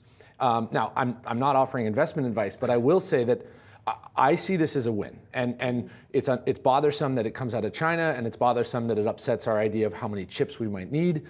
Driving down the cost of a critical resource is something that we want in the human experience. And so is it a win because then AI is essentially more accessible, so we get better at using it and find new use cases? What makes it a win? All the above. I mean, 2 weeks ago, you know, I was in Davos and a bunch of people cornered me to say, what about the environmental costs of AI? Today, we suddenly figured out, okay, we might need less GPUs and less energy as a result to produce this stuff. And of course, now that's upsetting for other reasons. But my reminder to everyone is, in a world where we need something, and in this case, we're probably moving towards a world where we need AI to make progress, to build new economic systems, we want to make it as inexpensive as possible. And optimally, we want to live in a world where it's distributed by lots of providers. We don't actually want to live in a world where one model rules them all, and this is evidence that we will live in a multi-model future, where in fact, many LLMs will be able to serve lots of different purposes. Does this change the winner-loser dynamic within the AI industry? Well, it depends on what, you know. It doesn't sound like, I was going to say, you're actually making the argument where I actually don't think it really does.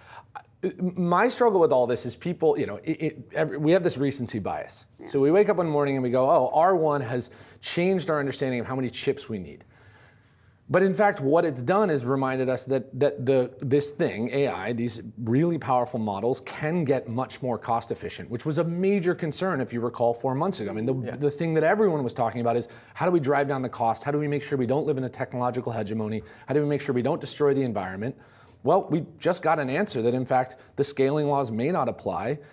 I think the market is the winner. I mean, I look at this as like, look, of course, it changes paradigms and it sort of disrupts what people thought was the normal, and markets react to that sort of suddenly. Right.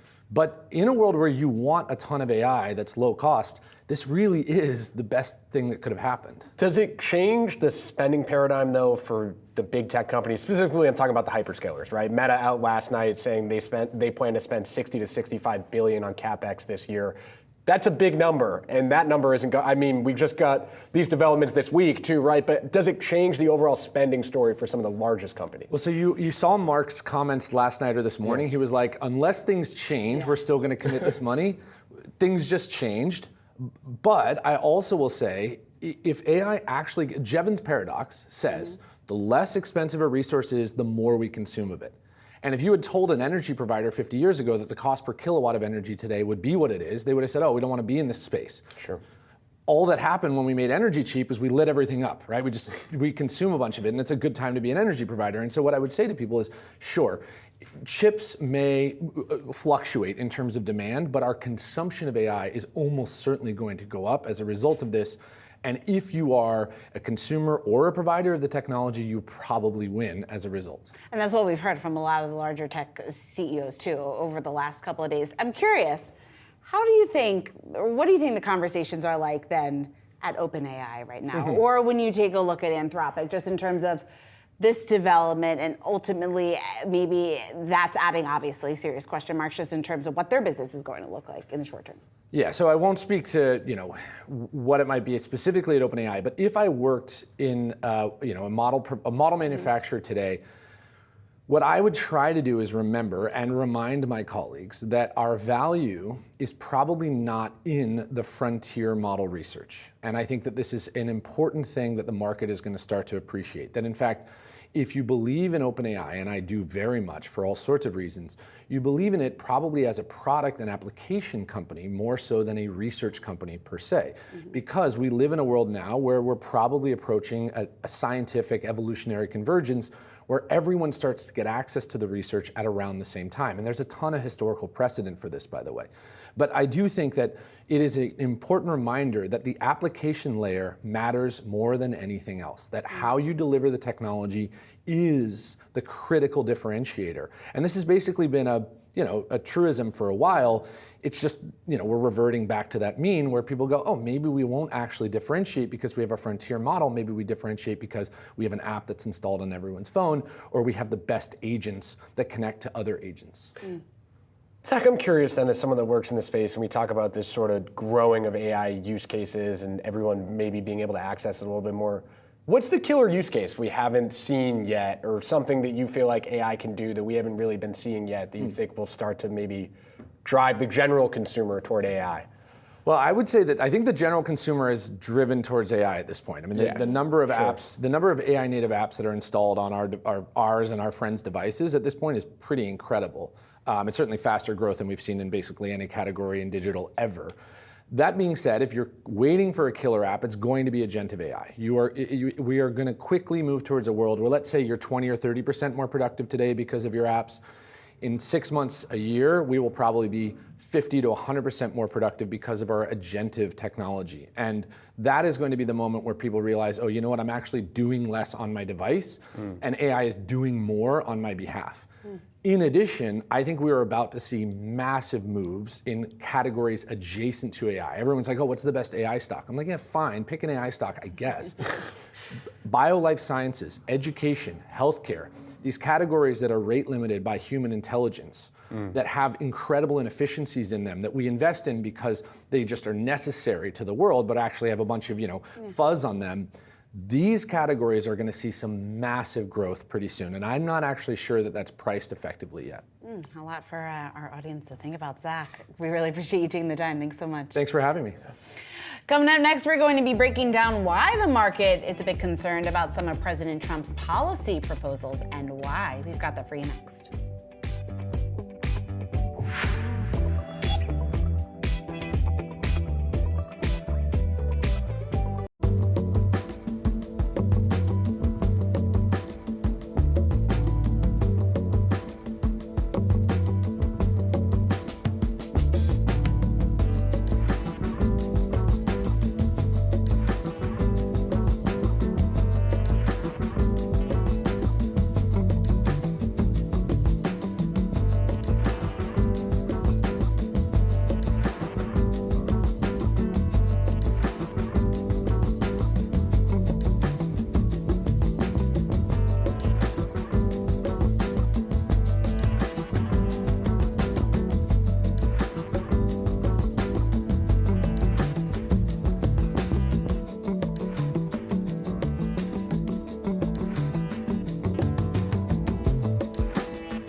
Situation, there's probably some elevated uncertainty because of significant policy shifts in those 4 areas that I mentioned: tariffs, immigration, fiscal policy, and regulatory policy. So there's probably some additional uncertainty, but that should be passing. We should go through that, and then we'll be back to the regular amount of uncertainty.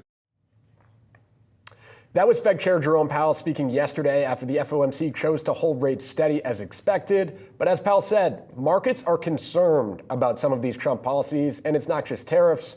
We have a few charts to explain why that is. And I want to hone in first, Shauna, on just the word uncertainty. We keep using it. How wide is that uncertainty? Well, in our Yahoo Finance chart book, we had this chart from Ernie Tedeschi over at the Yale Budget Lab. And if you look at the shaded area there, he's essentially estimating the range of tariffs based on different things that Trump and members of Trump's team have said. And if you look at the wide top part of that shaded area, this is a long-term chart. We're talking about tariffs potentially being as high and as the highest we've seen since 1900. And even when you look at the bottom part of that, it would still bring us to tariffs being the highest level since 1940. So I think when we talk about uncertainty and different degrees of uncertainty, Powell said this yesterday himself, things feel more uncertain right now, and I think that's just because, quite simply, they are actually more uncertain than they normally are. Yeah, they certainly are. We're hearing it from Powell. We're hearing it from a number of our guests, whether it's strategists, whether it's economists coming on, and it's clearly just very hard to game out, right? You're seeing that within their modeling. They have about 4 or 5 different models that they are putting forth here, and a lot of their notes as they are trying to decipher and figure out just exactly what this path forward is going to look like. But you're right to bring up the real economic risk here, and I think that is why maybe we are in such a wait-and-see mode at this point. We have seen the markets very much take a more optimistic view of what we'll likely get. Yeah, and I think the other piece of this, too, is we're talking a lot about tariffs right now. We're talking a lot about inflation and what tariffs mean for inflation. Deportation is going to be a large part of this story as well when we talk about the economy, right? So we're looking at inflation estimates right there. You could see how high inflation could go if full tariffs come, if partial tariffs come, but then you also look at charts of the labor market and how many members of the labor market could currently be deported or are currently immigrants and face risk of being deported. That could impact your unemployment rate. That could impact your labor force. That could eventually impact economic growth. And it's just not a conversation we're quite having yet, but it shows me that this conversation of sort of Trump versus economic growth, what are these policies doing? It's not ending on Saturday if we hear about the early part of tariffs. It's certainly not. And that was very similar to the sentiment that we heard from Stuart Kaiser over at Citi yesterday to talk about the real risk of the rise that we could see in unemployment. We talk about the fact that the labor market has remained resilient, a lot of that being attributed to the new entrants into the workforce because of immigration. So clearly that could reverse all that. We could talk about this for so much longer. We didn't even get to dig into Luzetti's chart, but we're going to say that for next time. All right, Josh, great stuff. Thanks so much. And thanks for taking the time. You're going to be back here to do it again tomorrow. Coming up next, it's wealth. We'll see you tomorrow.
Welcome to Wealth, everyone. I'm Brad Smith. We are awaiting comments from President Trump about the devastating collision between an American Airlines regional jet and a military helicopter near Washington's Reagan Airport last night.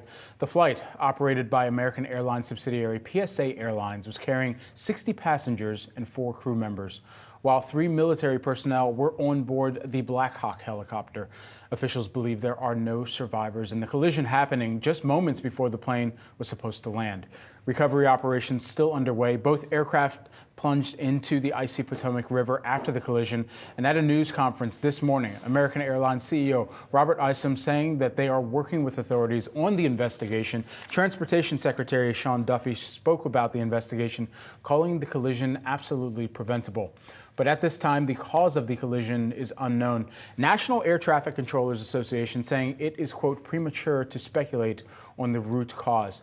While we await those remarks, as you can see, a live shot of the briefing room at the White House, let's take a quick look at the major averages here in the U.S. as we've been continuing to track throughout the day here, and we'll continue to monitor once that press briefing begins. But taking a look at the major averages right now, we are mixed following big tech earnings and the Fed's decisions to hold rates steady yesterday. Joining me now on set, we've got Jerry Sneed, Procyon Senior Private Wealth Advisor. Jerry, great to have you here in studio with us today, especially off of some big earnings, a big decision from the Fed, which was largely telegraphed. So how can investors really build a portfolio that allows them to make money regardless of policy decisions that the Fed is awaiting and some major entities are awaiting as well? Yeah, I think we had a pretty good week from a kind of a reset perspective. The general thought process going into the new year was everybody's waiting for this digestion phase of AI to going from hardware to software, and DeepSeek, right or wrong, being the catalyst that caused that, kind of made everything reset, took a lot of air out of the market. And coming into earnings last night, it was nice to see everything kind of trade off once the print happened with Tesla and Meta and Microsoft, and then it rallied as you got into the earnings season. So into the earnings reports. So what I look at is I'm looking for cues from these companies as they talk about their earnings on what's going to happen not only in the next year but the next 4 years. So I tie that back to like Meta talking about they're investing a lot in the AI agents, and that's what's going to be hot for them later this year. I think the price action today is interesting because Tesla was up significantly this morning. I was like, the numbers were absolutely terrible. It really was just a hype job by Elon Musk. But people are willing to look through that. And so I tell clients, you want to play the AI trade, you want to play it long term, you like the high flyers, you want the story, that's Tesla, okay? You want the kind of a story, but there's some fundamentals, they've been doing AI for a long time, you have Meta. And then lastly, the adult in the room, Satya at Microsoft, you want to kind of approach this slow, steady, over time. That's the guy I think you have to follow. And it seems like investors are looking for that company, especially as you talk about the fundamentals, they're looking for the companies that have a long tail where you've got the investments up front, but the tail of those revenues and normalizing at a pace where the investments pay off in a much larger return here. Who are those companies, especially based on what we've heard on the earnings calls last night? It's Meta and Microsoft. You want somebody who is measured in their approach. Like Meta reconfirmed all their spend, how much GPUs they need, how much infrastructure they're going to do, but like their revenue to employees at an all-time high. They're running efficient. But look, one thing no one even talked about was their WhatsApp is the #1 payment system in India. There was only 100,000 users. Now it's 400,000 as of December. It's not getting any coverage. So when I'm thinking about building my position in Meta, the last time we bought it was in October 2022 at $100 a share. Interesting. So I'm looking at it now saying, all right, is this a good value at 24, 25 times earnings for the next 4 years? I don't care what happens over the next 6 months. What about with reaction to the Fed? As we were continuing to hear from, and as we had mentioned, it was kind of expected to be a nothing burger meeting with Fed Chair Powell, not really going to be looking too far out into the future until there are some of the policy decisions that are ingested by the economy that they can make their basis for decisions off of as well. So I thought the narrative there was a good reset because he was data dependent for the last 2 years.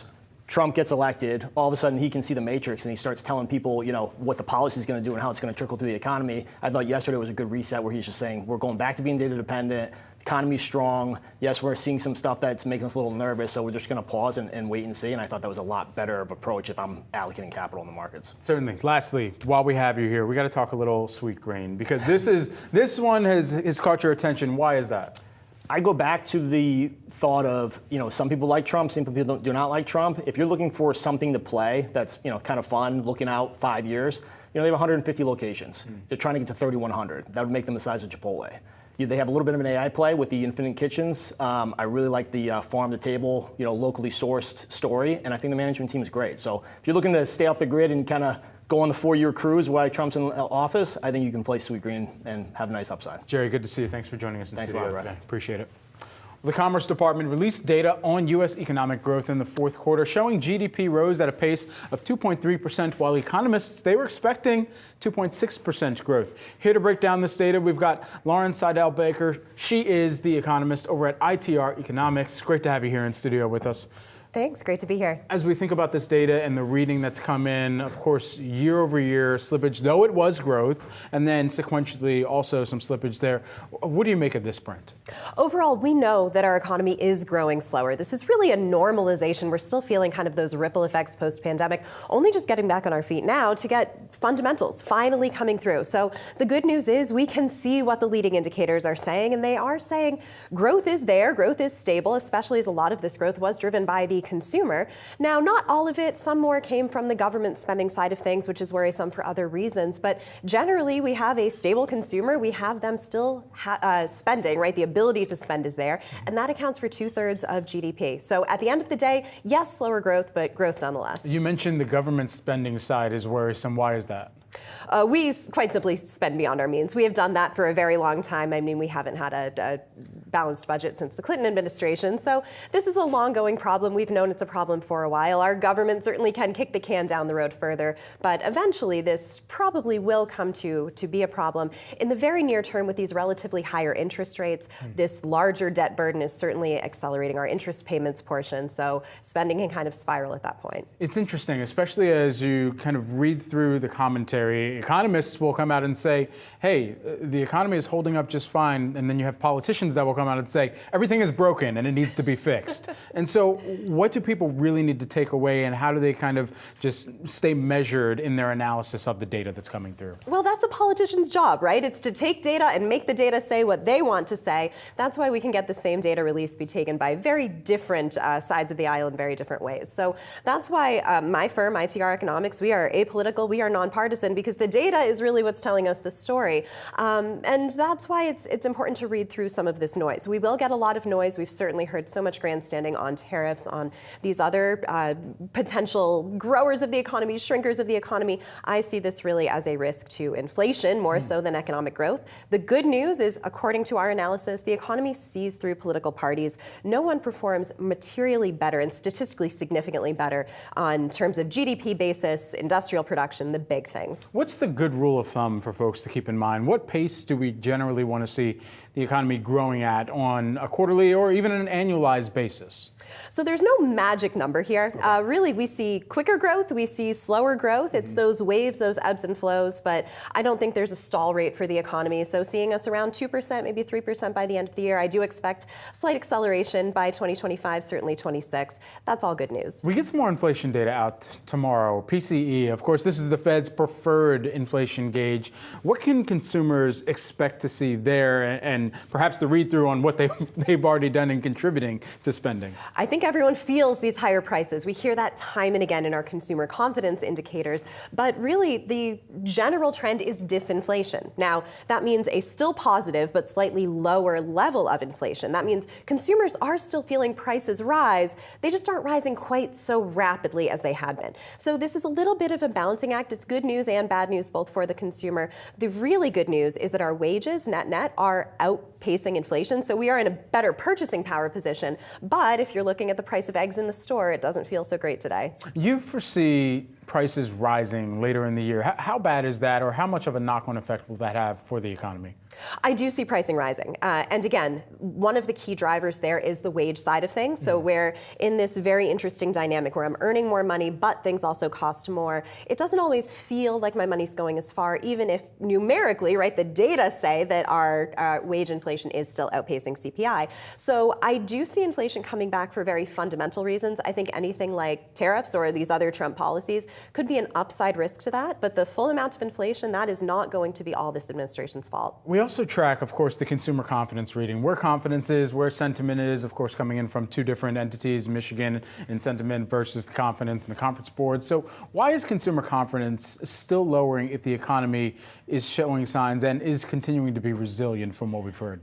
I love to follow this indicator because it turns out to be actually a terrible leading indicator for everything from retail sales, GDP.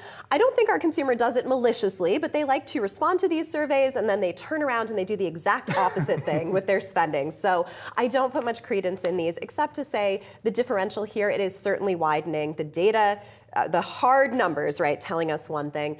Consumer confidence certainly going in a different direction. That has political implications, but as an economist, I won't touch those. Lauren, thanks so much for taking the time. Excellent breakdown. Appreciate it. Thank you. And as we head to break, we are still awaiting remarks from President Donald Trump on the deadly plane crash last night. You're looking at a live shot of the White House press briefing room. We'll keep you updated after this break.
We are awaiting remarks from President Donald Trump on the deadly plane crash last night. You're looking at a live shot of the White House press briefing room. We'll bring you those comments live when they begin. Until then, after Monday's tech sell-off, you may be wondering about the differences between the performance of the S&P 500 market cap weighted index and the equal weight index. And if you're not totally sure why they're different, not to worry, our own Jared Blickery is here to break it all down. Hey, Jared. Hey, Brad, let's take a look at the Wi-Fi Interactive. I'm going to show you what the concern is about. And this is a mega cap. The Mag 7 performance over the last 10 years, these are some big numbers. Nvidia up almost 25,000, Microsoft up 1,000, and the list goes on. Tesla up 2,800. But why do we care so much? It's because there are concerns that when the market becomes too concentrated, one of these people or one of all of the, or some of these names stumble, well, then we have a major market sell-off on hand and there's nothing to support it. But in order to really break this down, we need to get into some definitions here. So I'm going to start out with market capitalization. It's pretty simple. You only need two numbers to compute it. The share price, and for Apple, it's $240, times the shares outstanding. And for Apple, it's about 15 billion. You multiply those two numbers, you get about 3.61 trillion. Now we're talking about equal weight versus market cap weight. Let's start with equal weight. It's a very simple way to calculate an index. 500 stocks in the S&P 500, each one gets one vote. That is equal weighted. But then, if we want something that takes into consideration their value, weighting more, the larger stocks more and the smaller stocks less in the index, then we have market cap weighted. So these are the stocks that are weighted by the value of their total shares, and larger companies have more influence. However, this is actually not the gold standard. Since 2005, Standard & Poor's, which manages the S&P indexes, they have been weighting by float cap. So float, this float of a stock is actually the market cap minus shares that are locked up. And that might be because insiders have them, or maybe Warren Buffett owns them and he's pledged not to sell them for a long time. time. Nevertheless, float cap weighting is the standard. And if we take a look at the S&P 500 versus how much the Magnificent Seven is concentrated in the index, it's really interesting to see how this has evolved over time. We can go back all the way to 2013. That's when this begins. That's when we have all 7 stocks of these have IPO'd. Facebook was the last. And in white, we have the S&P 500. But we can see here in 2020, by the pandemic, the concentration shot up. The concentration of these Mag 7 stocks, they became much more important and more heavily weighted in the index. And they kind of didn't look back. We've seen some big drops here. That was the 2022 bear market. But then in the recovery, they just blasted off again and became a big part of the market, such that right now they're about 34% of the S&P 500. Now, does this matter for investors? Well, let me show you the S&P 500 equal weighted versus market cap weighted, and we can decide for ourselves. Let's start with a 10-year look at the S&P 500 equal weight versus the market cap weighted. We'll see if this populates here, and just try to maneuver this. Let's see. Well, it doesn't want to participate, but suffice to say that the equal weighted has lagged the performance of the market cap weighted by a large degree over this time. So simply buying the equal weight, and you can do this with, for instance, an ETF called RSP, that's it, RSP, you would have gotten 133% return over these 10 years versus 202% from the S&P 500. That's a pretty big difference.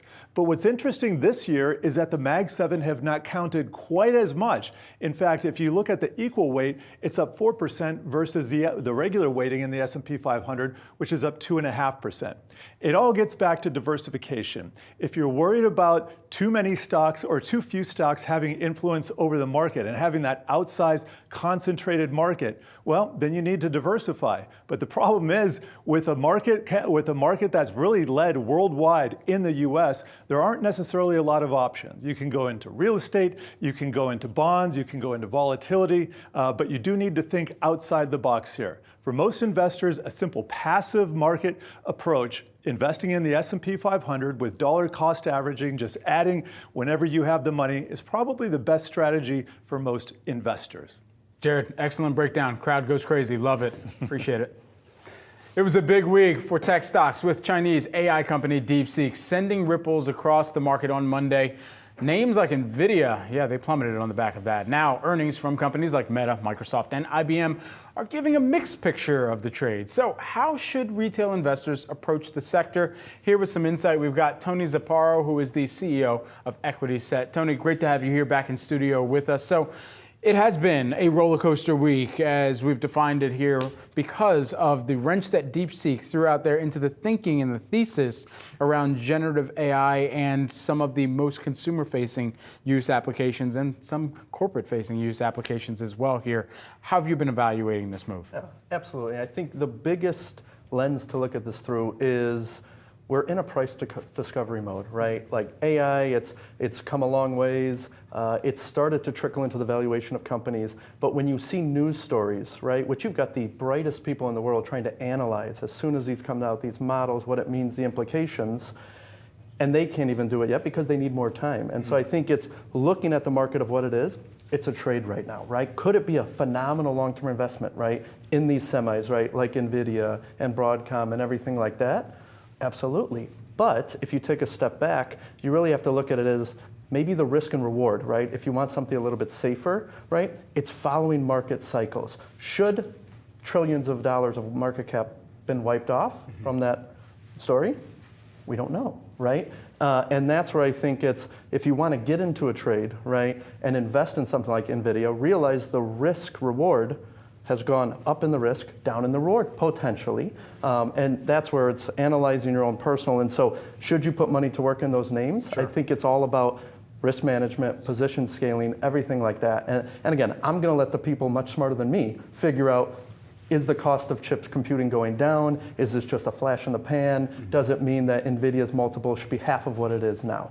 I'm going to let the market tell me that. We've also been tracking shares of Tesla. Tesla had earnings last night, shares rising today. How should investors be approaching the stock? Yeah, it should be no surprise now that bad financial performance, right, relatively speaking, and the stock's up. right? And so that's where I think it's the same thing, right? You're getting a lot of top behavior in certain stocks, in certain markets and industries, and I think being aware of that euphoria means you can kind of place your bets accordingly, right? Tesla specifically, it was relatively terrible, right?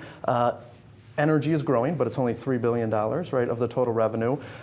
We've got automotive, which margins are shrinking, right, and they missed estimates. And then Bitcoin accounted for a quarter of its profits. And it's at 107 times multiple, 122 times forward. And so that's where I think treat Tesla for what it is. If you want to trade and you think because of the other factors going into it, right, automotive won't play that big, right? The connections with President Donald Trump are going to help bolster more money coming towards, right, Tesla and Elon Musk, then play it that way. But realize it could likely go down 20, 30, 40%, just like Jared was saying. Tony, I got to cut you off. We're going to toss to President Trump at the White House delivering remarks on the deadly plane crash last night.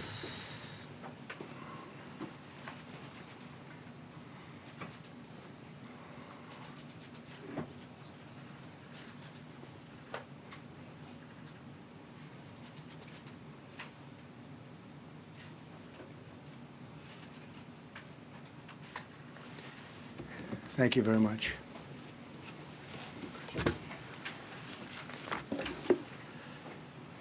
I speak to you this morning in an hour of anguish for our nation. Just before 9 p.m. last night, an American Airlines regional jet carrying 60 passengers and 4 crew collided with an Army Black Hawk helicopter carrying 3 military service members over the Potomac River in Washington, D.C., while on final approach to Reagan National Airport. Both aircraft crashed instantly and were immediately submerged into the icy waters of the Potomac. Real tragedy. The massive search and rescue mission was underway throughout the night, leveraging every asset at our disposal, and I have to say the local, state, federal, military, including the United States Coast Guard in particular, they've done a phenomenal job. So quick, so fast, it was mobilized immediately. The work has now shifted to a recovery mission. Sadly, there are no survivors. This was a dark and excruciating night in our nation's capital and in our nation's history, and a tragedy of terrible proportions. As one nation, we grieve for every precious soul that has been taken from us so suddenly. And we are a country of, really, we are in mourning. This has really shaken a lot of people, including people, very sadly, from other nations who were on the flight. For the family members back in Wichita, Kansas, here in Washington, D.C., and throughout the United States and in Russia, we have a Russia contingent, some very talented people, unfortunately, were on that plane. Very, very, very sorry about that. Whose loved ones were aboard the passenger jet. We can only begin to imagine the agony that you're all feeling. Nothing worse.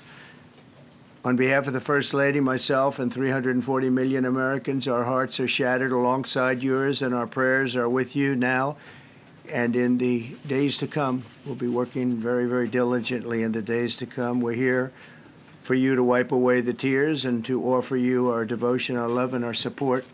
There's great support. In moments like this, the differences between Americans fade to nothing compared to the bonds of affection and loyalty that unite us all, both as Americans and even as nations.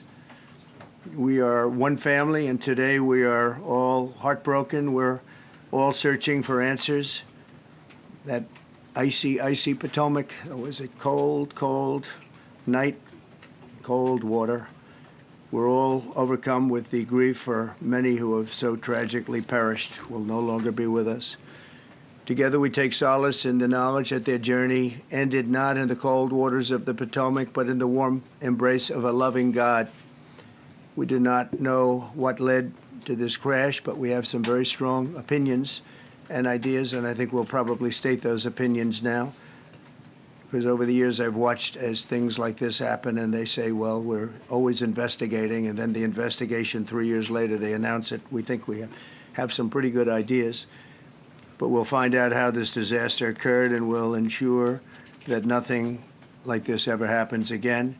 The FAA and the NTSB and the U.S. military will be carrying out a systematic and comprehensive investigation. Our new Secretary of Transportation, Sean Duffy, his second day on the job when that happened. It's a rough one.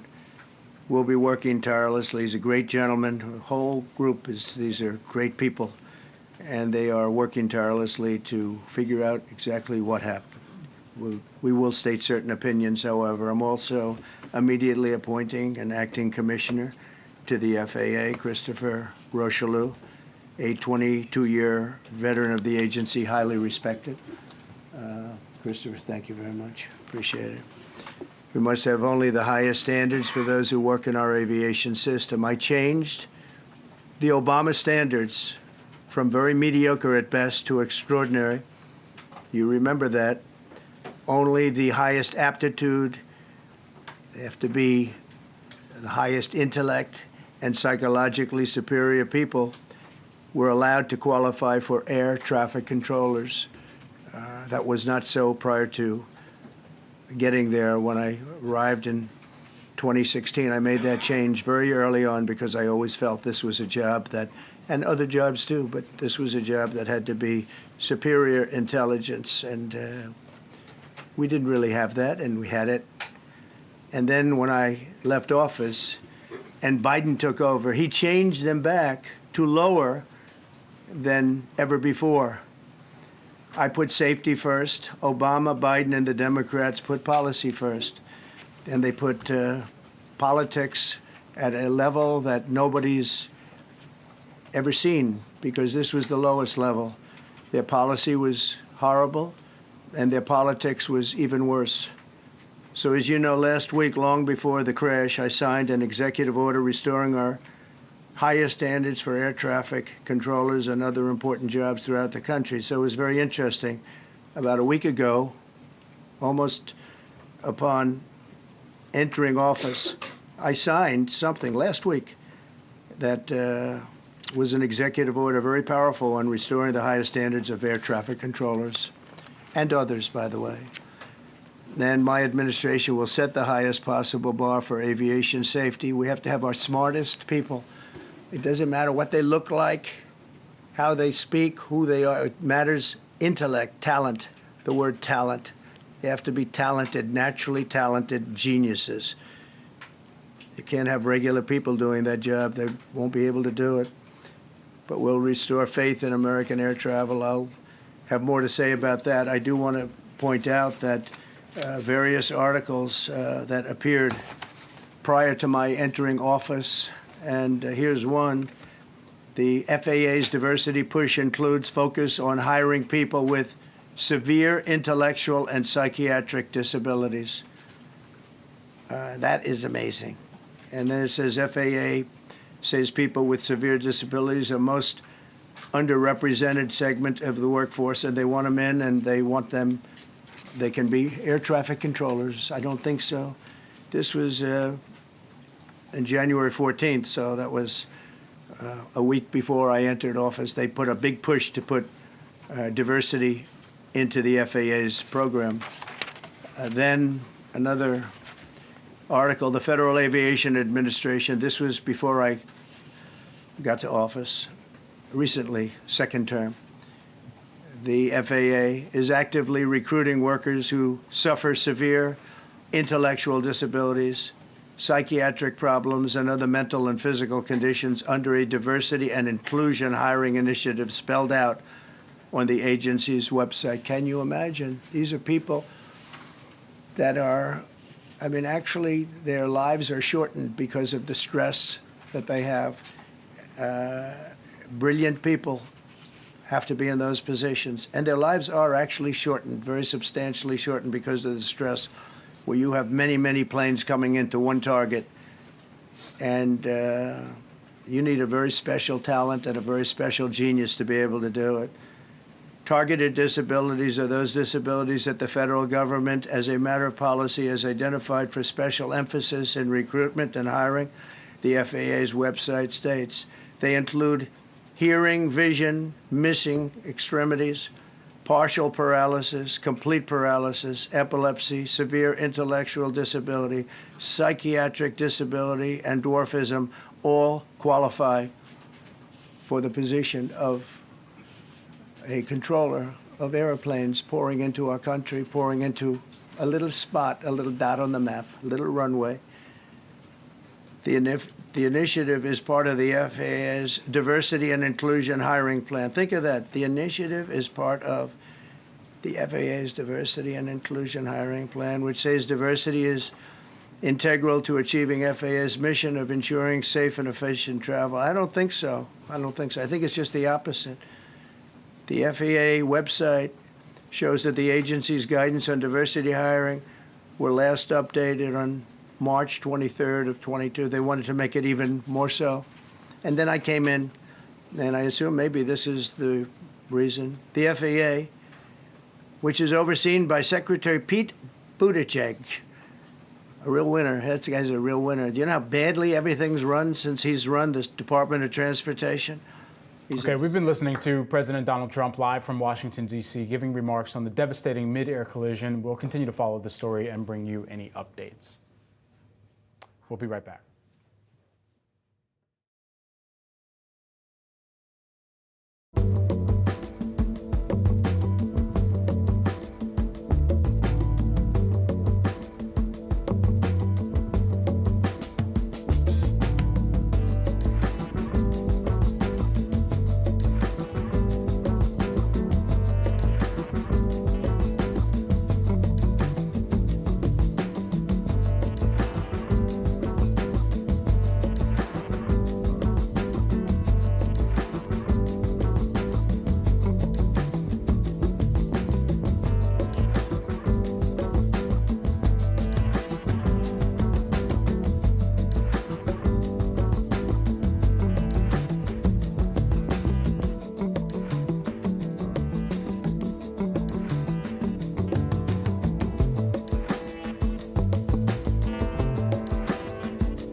In December, pending home sales fell 5.5% from a month prior after 4 straight months of increases. All 4 U.S. regions saw activity fall month over month, with the West Coast experiencing the most significant fall. Here with what it all means for the housing market, we've got Chen Zhao, who is the Redfin Head of Economic Research. Chen, great to have you here with us. I just want to get your reaction to this morning's number. Hi, thanks so much for having me today. Yes, so pending sales did fall in December. Redfin also has a measure of pending sales that we released about 2 weeks ago, and that showed that pending sales in December was declined about 4.5% relative to November. By all measures, it seems that towards the end of 2024, housing market activity really slowed, and we're seeing that continue into the new year. I think a lot of that has to do with the fact that rates really started increasing in November and then through December as the Fed made it really clear that they were pausing rate hikes. Now, Redfin found that the typical home is taking nearly 2 months to sell.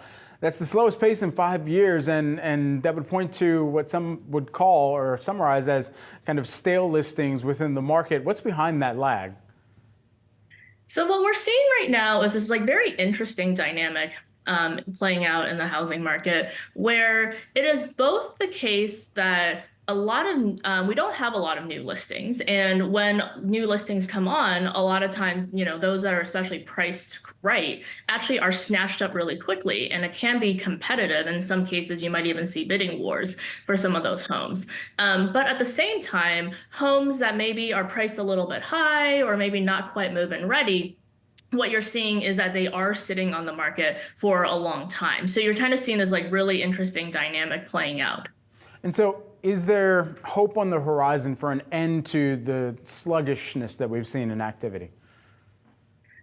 I think that the housing market is likely to remain fairly sluggish in the near term. However, there's really a lot of uncertainty this year, and a lot of this uncertainty really stems from policies around tariffs or around the government deficit, and a lot of these issues that really drive mortgage rates, whether they go up or down.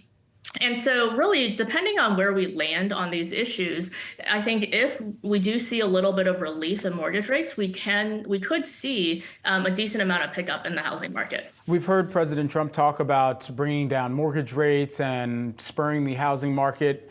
Is there anything within the president's realm that he can do to ultimately bring those results? I think right now, if you're looking at what is keeping mortgage rates really high, I think there's a few fundamental factors.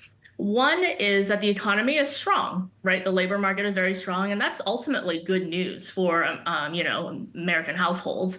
But that's also keeping the Fed from continuing to cut their policy rate because inflation is sort of stuck just a little bit above their target rate of 2%, and the economy is not really showing any weakness, so they don't feel any need to be in a hurry to cut. And then in addition to that, what you also see is that there's a lot of uncertainty and fear about tariffs and what that could mean, especially for inflation. And so I think one thing that, is very much tied to the administration's policies that could make a difference for mortgage rates in particular is where we land on these tariff policies at the end of the day. Chen, thanks so much for taking the time here with us today to talk all things housing market. Appreciate it. Thank you. Certainly. Coming up, we're breaking down changes coming to tax brackets this year. And we're also talking to an expert who has advice for how to prepare your finances for an unexpected emergency. All that's coming up.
Tax season is officially underway, and you may find that your tax bracket has shifted a little bit since the last time you filed your annual return.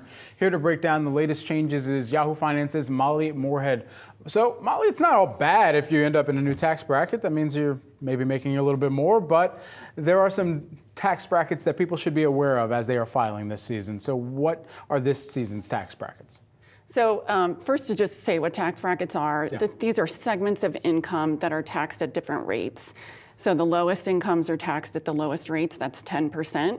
And then they go up gradually. There's 7 brackets and all the way up to the highest rate, which is 37%. And so that's known as a progressive system. And when you're first sit down to do your taxes, you kind of look at how much money did I make last year, and you can get a rough idea of what bracket you're in. So what do I need to understand about what bracket I'm in and what I'll pay ultimately? Yeah, so this is where it's not exactly as simple as it looks, but in a good way. Because let's say you're a single filer and you made $80,000 last year.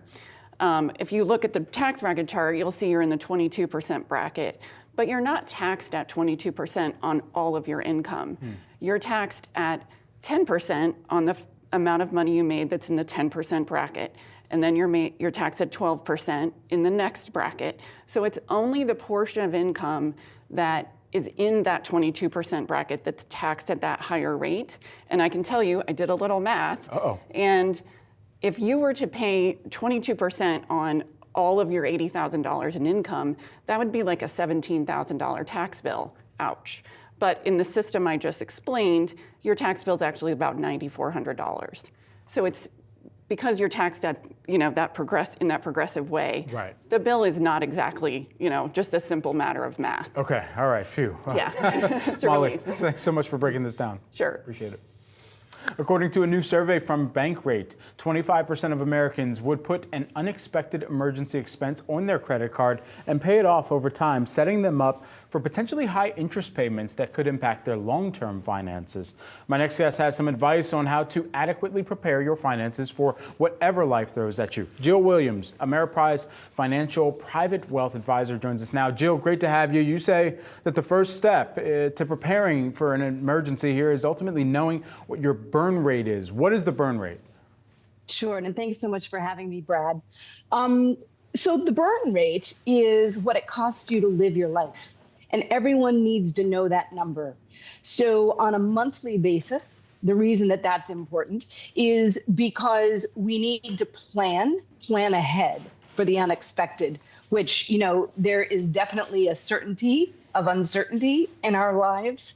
And so having 3 to 6 to 12 months of your fixed expenses is really important to be prepared for what may happen. Now, you also recommend people keep 6 to 12 months of expenses available in cash equivalent accounts. Why such a high amount? Well, it really depends on your unique situation. But for most people, the comfort level with risk of uncertainty, whether it's job loss, divorce, any number, of things, health events, any number of things can happen. So 12 months of your fixed expenses, and by the way, you need to know the difference between discretionary and fixed expenses. That's an important exercise that everyone should go through. And you don't do this overnight, you do it over time. But it's important that you have that in cash equivalents, liquid and available to you should you need it if you're out of work for, say, 6 months, 12 months, or longer. Yeah. So between a new administration, sticky inflation, how do you recommend planning for such an uncertain period that, the span might even be uncertain in itself? Sure. Well, you have to start now. So you have to plan for the worst and hope that you're disappointed, if you know what I mean. So you have to start now. You really have to take inventory, look at everything that you have available to you should the worst case occur. And then again, not overnight, but over time, you begin saving so that you can work into your cash flow. And it means living within your means. You have to know, of course, what your means are. And when I say means, I mean net income. After everything is withheld, your benefits, taxes, what is left, you need to be able to live within in addition to adding a line item where you pay yourself. So you need to be saving 10 to 20% of your net income. And it's all about getting to that point where you have that short-term bucket in cash equivalents should you need it. Jill, we also think about calculating emergency costs. How do you discuss that with your clients, especially as an emergency can come from a range of different places here, but even as you're kind of building up that emergency fund, how do you go about then calculating when you need to disperse funds towards that emergency? Yeah, well, again, it's an exercise you need to go through. And there are many resources. There are apps that you can download. We recommend YNAB, Monarch. There are many. We have a spreadsheet that we use with our clients that we go through and make sure we cover every category of what it's costing you to live your life, including those discretionary expenses like travel and gift giving and some of the things that increase the quality of our life. So understanding that, taking inventory is the most important thing, and then you do the math. And depending on how job secure you are or you feel, and it really depends on what you do and the industry. There are a lot of industries where it's feast or famine. There's, a gig economy, right, coming out of the pandemic, and a lot of people are still just uncertain how long what their income source is providing may last. Jill, just lastly, while we have you, how does this figure change based on the generation that you find yourself in or the age that you are? Yeah, good question. I mean, planning takes time, and the more time you have, the easier hill it is to climb. So the sooner you start, the better. I mean, when you're young, it's really just establishing good habits of saving, because it's the one thing you can control. There are so many things that are out of our control, but we can control how much we spend, how much we save, and that's the only way that you're going to get to your goals. So generationally, the earlier you start those good habits, the better. Leaning into a professional like myself, someone like me, someone that you trust, who's credentialed, who is experienced, can really guide you through this. But it's never too late either. So just depending on your circumstances, a lot of our clients start late, but there's still a path to successfully achieving your goals. Jill, thanks so much for taking the time here with us. Appreciate it. You bet. Thank you. Certainly. Coming up, we're breaking down how to choose the right Medicare Advantage plan before open enrollment is over. Stay tuned.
Welcome to Yahoo Finance Sports Report, a unique look at sports business brought to you by Yahoo Finance and Yahoo Sports. I'm your host, Joe Pompliano, and I'll be breaking down the financial side of the game for your financial gain.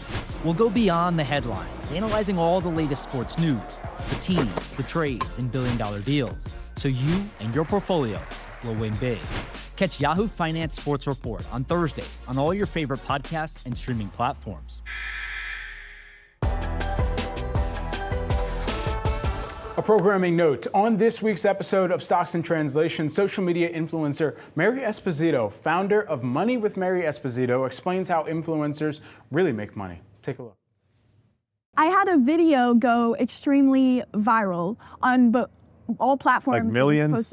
Millions. Over 100 million views across platforms, like 10 million likes, I think, accumulated across platforms, and Instagram paid me $140. That's not what I was expecting. That's not mind-blowing. That's not much. That's not jaw-dropping. That's not eye-watering. No. So that's less than $10 per million views. So to demystify, like what you said, you really can't make a lot of money, in my experience, in the app just from like AdSense, so to speak, from Instagram. So most of my money comes from brand deals and affiliate marketing and other external sources that I've brought in and connected to my business. You can watch Stocks in Translation every Tuesday and Thursday at 8:30 a.m. Eastern Time on Yahoo Finance or wherever you get your podcasts.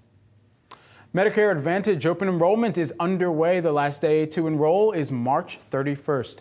And even Trump's nominee for Health Secretary, Robert Kennedy, is part of the program here, excuse me. Most Americans like myself, I'm on Medicare Advantage and I'm very happy with it. And I think more people would rather be on Medicare Advantage because it offers very good services. People can't afford it. It's much more expensive. So if you're eligible and need some advice, we have our very own Carrie Hannon here in studio with us to break down what you need to know. You have to excuse my slip there. Carrie, what is Medicare Advantage and how is it even different than Medicare here? Yeah, Brad, it is quite different in the sense that Medicare Advantage is an alternative health insurance plan for people who are 65 and older, and it's run by private companies. Often it is less expensive. Traditionally, it has been than traditional Medicare, but it offers things like vision and health and hearing benefits that you don't get from traditional Medicare. But the big caveat with Medicare Advantage is that you can't pick your own doctors. You're restricted by the number of doctors or hospitals, even pharmacies that you have access to. So that's kind of a big drawback to it. But traditionally, I mean, it's more and more Americans have been enrolling in it because of those sort of allures, but we're seeing some changes coming down. Interesting. So speaking of these changes, if you're switching from traditional Medicare or want a new Medicare Advantage plan, how do you choose the right one? So right now, this time that we have to March 31st is people who have existing Medicare Advantage programs, whether they want to shift to another plan or whether they want to go to traditional Medicare. This is their time to make that jump. And there's a good reason this year to really take a look at your plan because there have been changes in the Medicare Advantage plans about what drugs they're covering, what doctors are in the plans, what hospitals are their plans, what pharmacies are in. So you really need to look at your plan and say, hey, is my doctor still covered in this plan? Or do I need to get special, approval in order to see my specialist or my doctor? So this year and also more plans in Medicare Advantage plans are dropping some of their vision coverage, some of the hearing coverage, some of these things that people really found to be very advantageous to these programs. So pay attention if you're losing things. And they used to not charge deductibles. You wouldn't have any of those sort of things or premiums. These are starting to come into these plans right now. So really, it's a good time. You have over 40 plans to choose from in Medicare Advantage. So it's a great time. One caveat I will say, if someone is thinking of going to traditional Medicare, you need to be sure that you have a Medicap policy. Absolutely. In order to do that. Carrie, thanks so much for the breakdown here. Really appreciate it. That's it for Wealth, everyone. I'm Brad Smith. Thank you for watching. Stay tuned. Market Domination with Julie Hyman. Josh Lipton comes up 3 p.m.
It's time for Yahoo Finance's Market Minute. Stocks are mostly higher, with the Nasdaq flat as more big tech earnings are due after the close. Taking a closer look at the first Mag 7 names to report this season, Microsoft, Meta, and Tesla showing a mixed reaction to results. Microsoft stock trending lower as Azure growth missed expectations. Meanwhile, Meta moving higher on AI optimism, and Tesla rising despite softer than expected results. And UPS shares plunging after issuing downbeat guidance. The company saying its largest customer, Amazon, will cut its volumes by more than 50% by the end of 2026. And the Department of Justice suing to stop HPE's $14 billion purchase of Juniper Networks. HPE CEO Antonio Neri told Yahoo Finance earlier this week that he expected the deal to close early this year. And that's your Yahoo Finance Market Minute. For more on what's trending on Yahoo Finance, scan the QR code below to track the best and worst performing stocks of the session.